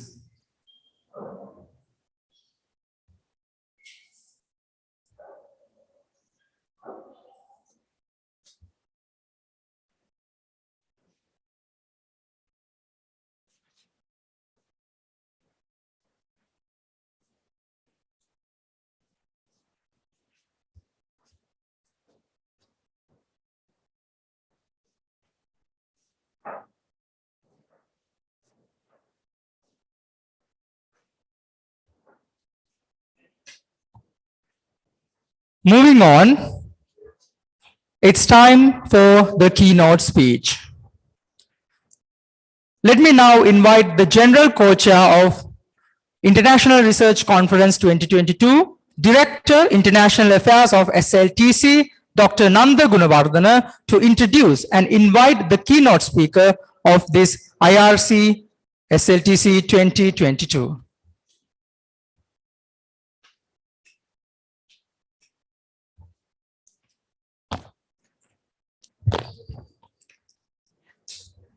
Distinguished guests, ladies and gentlemen, I am pleased to introduce our keynote speaker, Professor Roslio Yorosky, head of the research and head of the research at the Expactro system.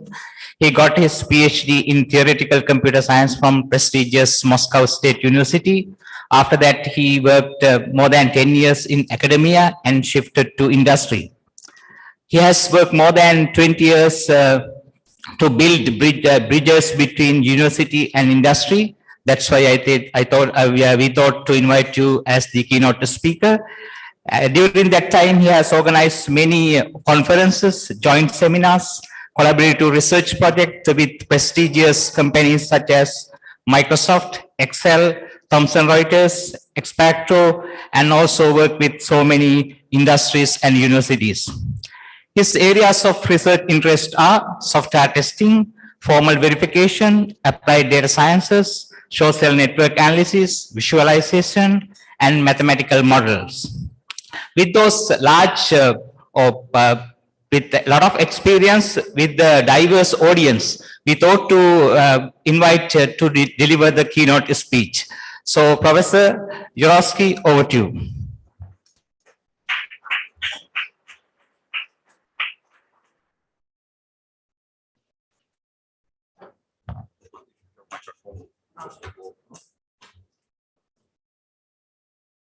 Okay, can you hear me well?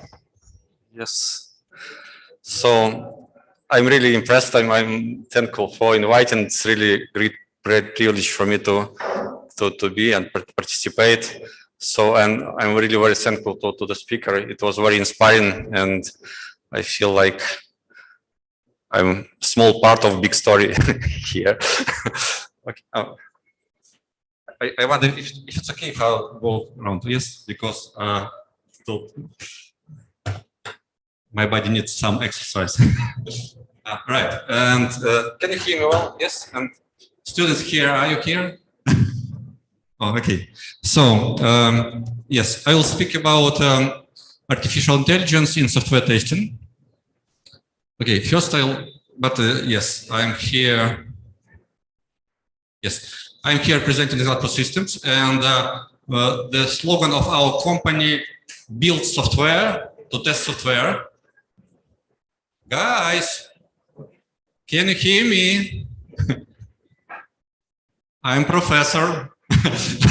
I expect you to listen to me. So I prepared the slides for you too. So please come closer because I will ask questions. Yes, so I present a software testing company, and this is just a short map of our clients. You see our clients everywhere because we are testing actually all critical financial infrastructure in the world. And this is a picture of our office in Colombo. This is quite big, the delivery center, and we are hiring, so you probably are interested too. So, artificial intelligence. And I try to be quite short, yet I would expect at least to teach you something. This is the picture I like about machine learning. And if you understand it, you already understand quite a lot. So let's see how it works. So machine learning currently consists of three big fields, which are unsupervised learning, supervised learning, and reinforcement learning. So the idea also of everything is self-clear, right? Unsupervised means that you just get some piece of data, give it to machine, and ask, okay, can you tell me something without any additional effort? And typically, there are two standard tasks. The first one is clustering. Machine looks at your data and says, okay, I can probably say that your data consists of like 3 different groups. Like here, for example, I know nothing about the audience, but I can see that the whole audience consists of 3 different groups, like professors, students, and guests, right? And no additional information, you just see it from behavior, you just see it from some outfit, right? So and this is the idea of unsupervised, right? And another dimensional reduction is slightly more difficult, don't speak it. So supervised learning, if you have a teacher, so you start first to show the machine, okay, this is guest, this is another guest, and this is student, And this is, okay, boy student, this is girl student. So provide machine with some examples. And then on the basis of these examples, machine can predict. Okay, then you show a bird and machine says, okay, looks like a student because too active. Okay, and the idea of supervised learning is two major fields. The first one is classification, exactly the example I provided you. So you provide another new piece of data, and then machine says, okay, this is probably from this class and the other class. And second field is more about like prediction. You try to figure out some parameters. And the most promising yet undeveloped part of machine learning is called reinforcement learning. When you continue, you taught machine something, and then you get some additional new information, and a machine tries on the basis of this information to update its model and to use it, for example, for real-time decisions in games, for example, like chess or maybe Warcraft, I don't know what's more popular here, and learning tasks, skill acquisition, etc. So this is basically the idea of, okay, in general, artificial intelligence is slightly more wider, but machine learning is about this field. And then question, guys. So now machine learning is everywhere. So the first question to the audience. Definitely machine learning is like every algorithm, and you know that algorithm is never perfect and person is never perfect. So sometimes it may happen that maybe appropriate, maybe inappropriate use of technology, machine learning technology, may lead to some damage. Who is responsible? Because damage is serious, right? Could be. And definitely, okay, we are scientists, engineers, developers say, okay, we are not responsible. Okay, we just do our small job. Yes, I just do some mathematics. I publish paper. I don't care how you will use this paper, right? So I'm not responsible. Developers say, okay, I just got this requirements from the business analyst. I implemented the requirements. Okay, I'm not responsible how this. Okay, uneducated people will use my car. So I did my job, okay, and I have a very strict deadline. So definitely developers, engineers, like this, okay, we are not responsible for the final damage, right? Because we are here and damage is there.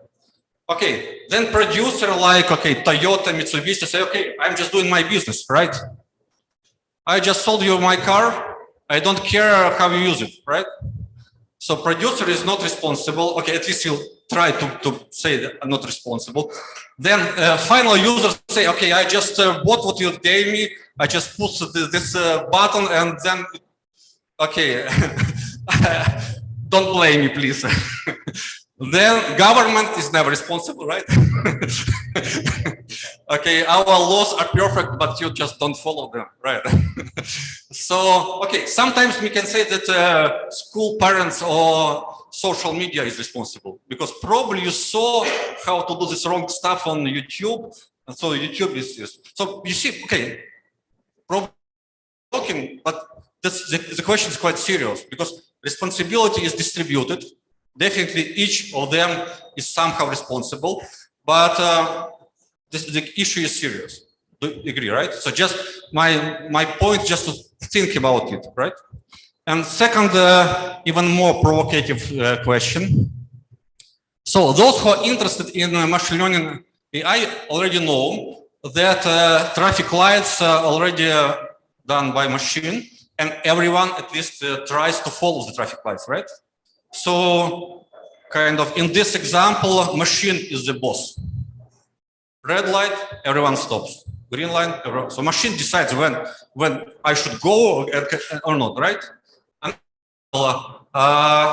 if you apply for some mortgage or to bank, then you could be completely sure that it's algorithm who now decide whether to make you happy in your house or just keep you unhappy in right? And also, unfortunately, I'm originally from Ukraine with Russian passport. You can imagine my story because my mother and sister are in Ukraine, my children are in Russia, and I'm here in Sri Lanka. So I read news daily, and half of the news about very popular military drones. And the drones decide a lot about human's life. So you see quite many decisions already done by machine. So the question is, when do you think humans completely will be excluded from making life-critical decisions?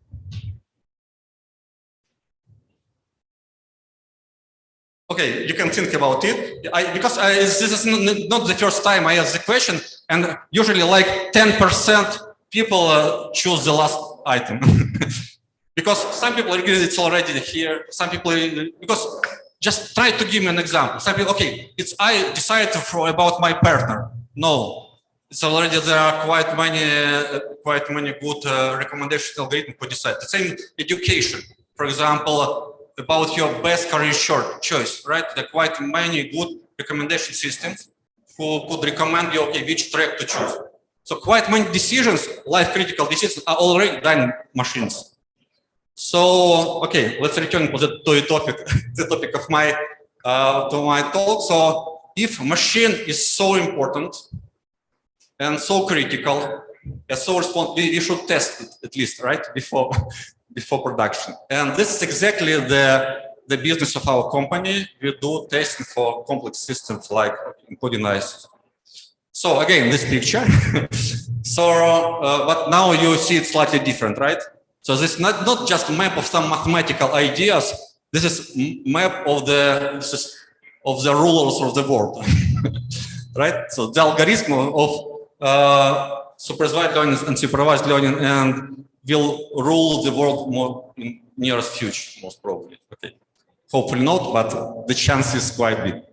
And okay, if you just try to think about testing of such system, you realize it's quite difficult. And here are just some challenges. For example, complex state environment. So think about autonomous car, and then you would like to test it. First, you would probably need a car, the car, or at least some virtual model of the car, right?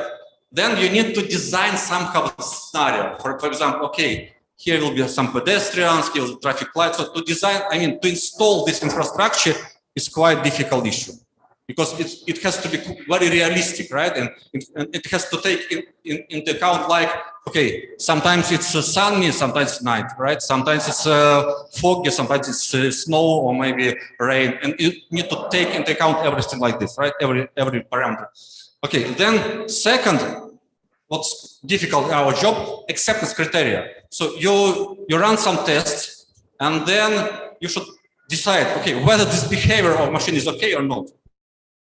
And it's almost never you have detailed explanation from the customer because we need to somehow to decide, okay, this is probably okay, but this is probably not. Second, the resource requirements of testing time is never sufficient. This is true, and specifications are never complete. And okay, this is the more typical example. This is more typical example for our business.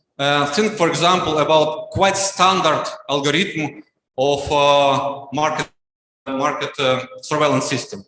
So this system must help exchange, maintain orderly markets, and analyzing all events on the market to figure out and detect some malicious behavior. So you have this system, which is very important for the business. And then you say, okay, more or less you understand how to write it, how to develop it, but then the question, how to test the system. So you need to design all possible malicious behavior. I'm not sure if it's possible. So just think about it. So it's quite difficult task. Okay. Yes. And here's the list of research challenges related to AI testing. And just to mention some of them, so like we need to work with anomaly detection, natural language processing, model-based testing, and all different stuff. So I can talk about this for years, but not today probably. Okay. So let me just provide two short examples, and I'll conclude. The first one is about anomaly detection, and if you go to definition is more or less simple. So anomaly is something that differs from a norm. And usually in your textbook, you have some picture like this, right? You have some red dots and black dot which is outside, and you clearly say, okay, this one is anomaly. But in real life, it could be quite more complicated. So, for example, we have sometimes a picture like this, and okay, definitely this is anomaly, and this is more or less anomaly, and this is candidate for anomaly. And if you have like 10,000 candidates for anomaly, this is already anomaly. And sometimes anomaly is related to some time series, some behavior. And let me provide you just simple real life example. Okay. Do you know what snow is? Snow, I mean. Is snow anomaly or not? Okay, guys. Okay, I was taught that this joke that you don't have summer holidays because you always have summer. But I assume you at least seen snow on the picture, right? So the question is whether snow is anomaly. And okay, you can say it depends on. Probably in Canada it's something standard, right? In Sri Lanka it's probably anomaly. What about Africa? Central Africa? You would say anomaly. And what about Kilimanjaro? Kilimanjaro is a mountain where you have snow like completely every day, right? And this is typical situation for testing. So you try to figure some behavior, and once you decide, okay, this is standard behavior, this is not standard, you already immediately realize that this is also kind of acceptable. So you see, and so you need to understand context. You need to understand kind of geography of your system. So sometimes this is okay. For example, in this scenario, this is anomaly, but in the other, it does not. So anomaly detection is quite tricky. Okay, and the second example is natural language processing, and usually people believe that testing is like hunting, so you hunt for bugs, but it's not. We say that testing is information service. So you collect information about system behavior and provide this information to all the stakeholders. This is basically the idea of testing. So so actually the main part of our work is communication. For example, some tester found a bug, and if this bug is not well communicated, then developers will not understand it. And we'll say, okay, this is not a bug at all. You don't understand, you will not fix it. So important part, as the same, another part is communication the other way. For example, requirements is also about, just we test on the basis of the requirements. And if the requirements are written in not clear way, we don't know how to test. So the quite big part of our work is about communication. That's why natural language analysis is also a very important part of our research. Okay, and okay, just to conclude, now you see again this picture. So machine learning is an important part. It's very promising. It's new technology. It probably opens a lot of doors, but open doors usually associated with open risks. And there are quite a lot of challenges related to these open risks. And we are working on them and invite you to collaborate. Thank you. That's it.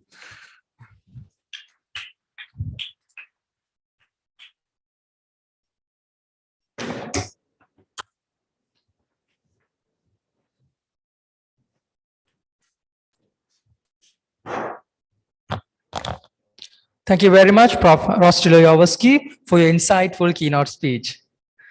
As a gesture of gratitude, we have prepared a token of appreciation to Prof. Rostiloyovsky. To present the token of appreciation, I would like to invite once again General Co-Chair of IRC 2022, Dr. Nanda Gunawardana.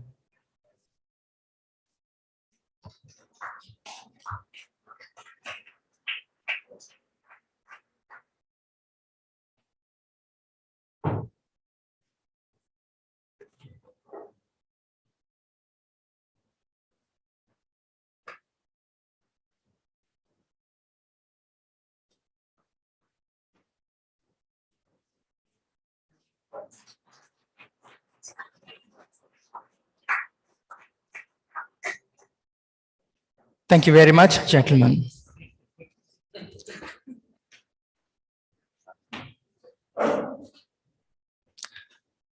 To appreciate the supporters and the contributors of this event, let me now invite Senior Lecturer, School of Postgraduate Studies and Research, Dr. Amali G. Guruge, the Secretary of IRC 2022, to deliver the vote of thanks.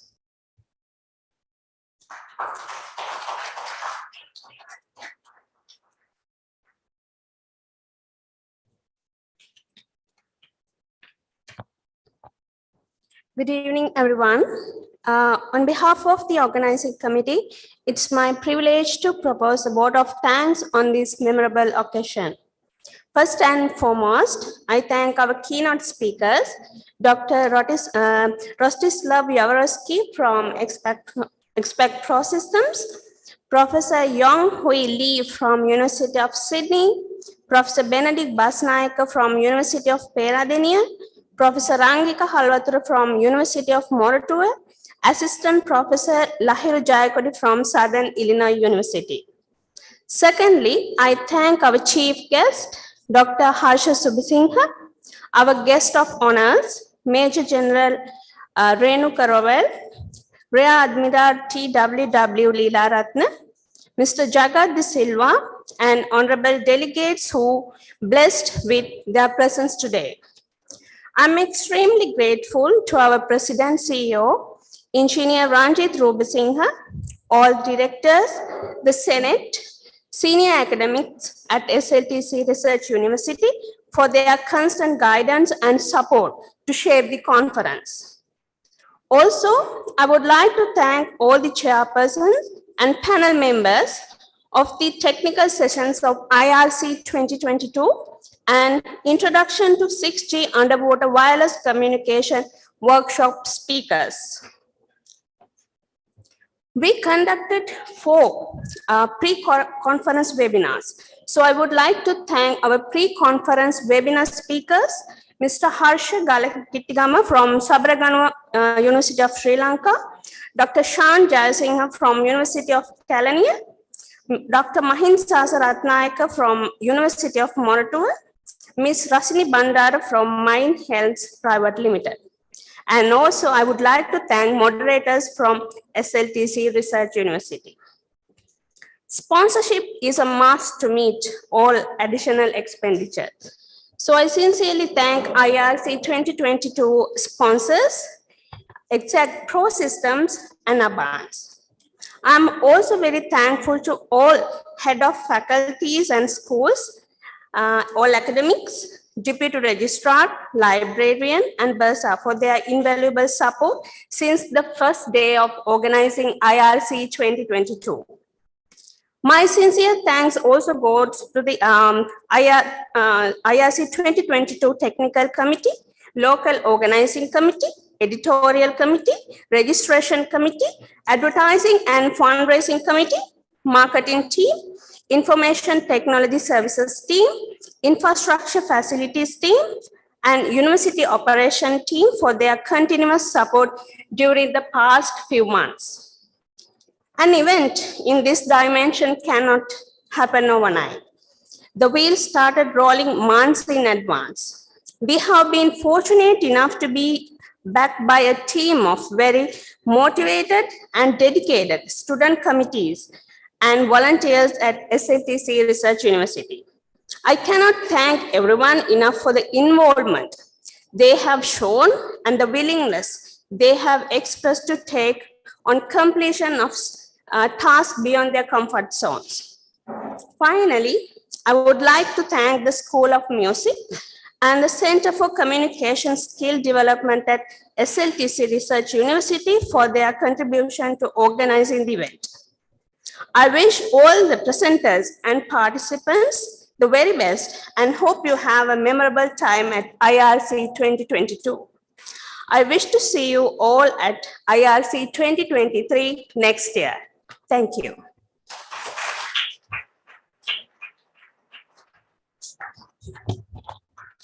Thank you very much, Dr. Amali Guruge. Well, it is not secret that our beautiful country is going through a tough economic crisis. As Sri Lankans, we can all say that resilience is our strong suit.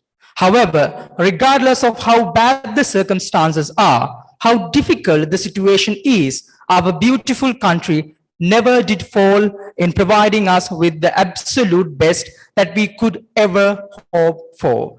So, ladies and gentlemen, let us all now rise from our seats and proudly pay tribute to our motherland, Sri Lanka.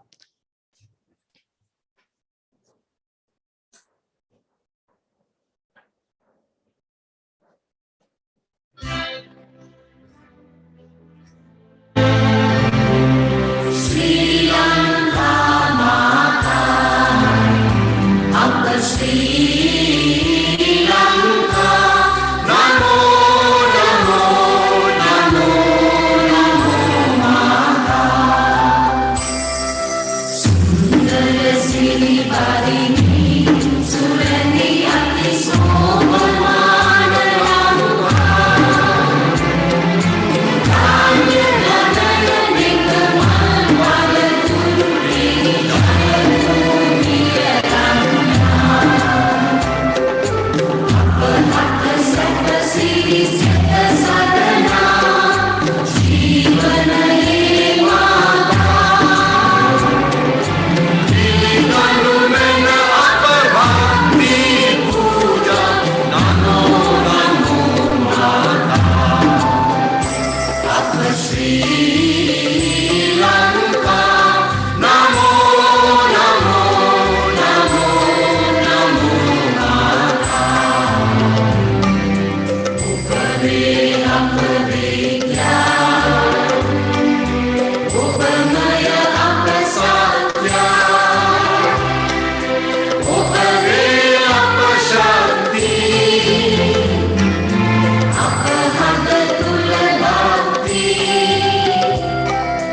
Uparapa Aloke, Apare Anuprani,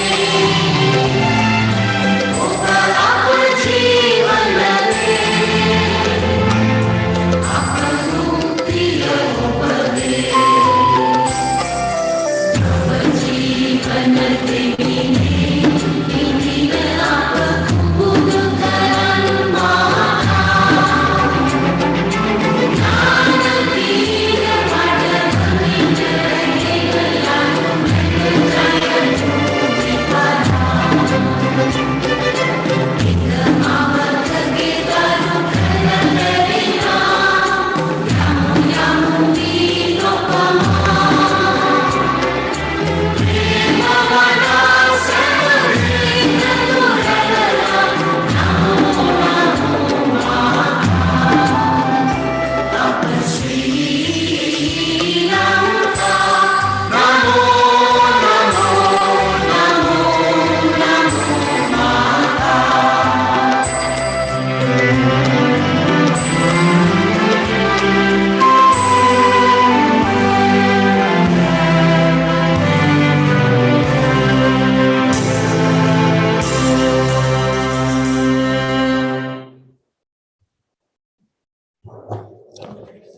Thank you very much.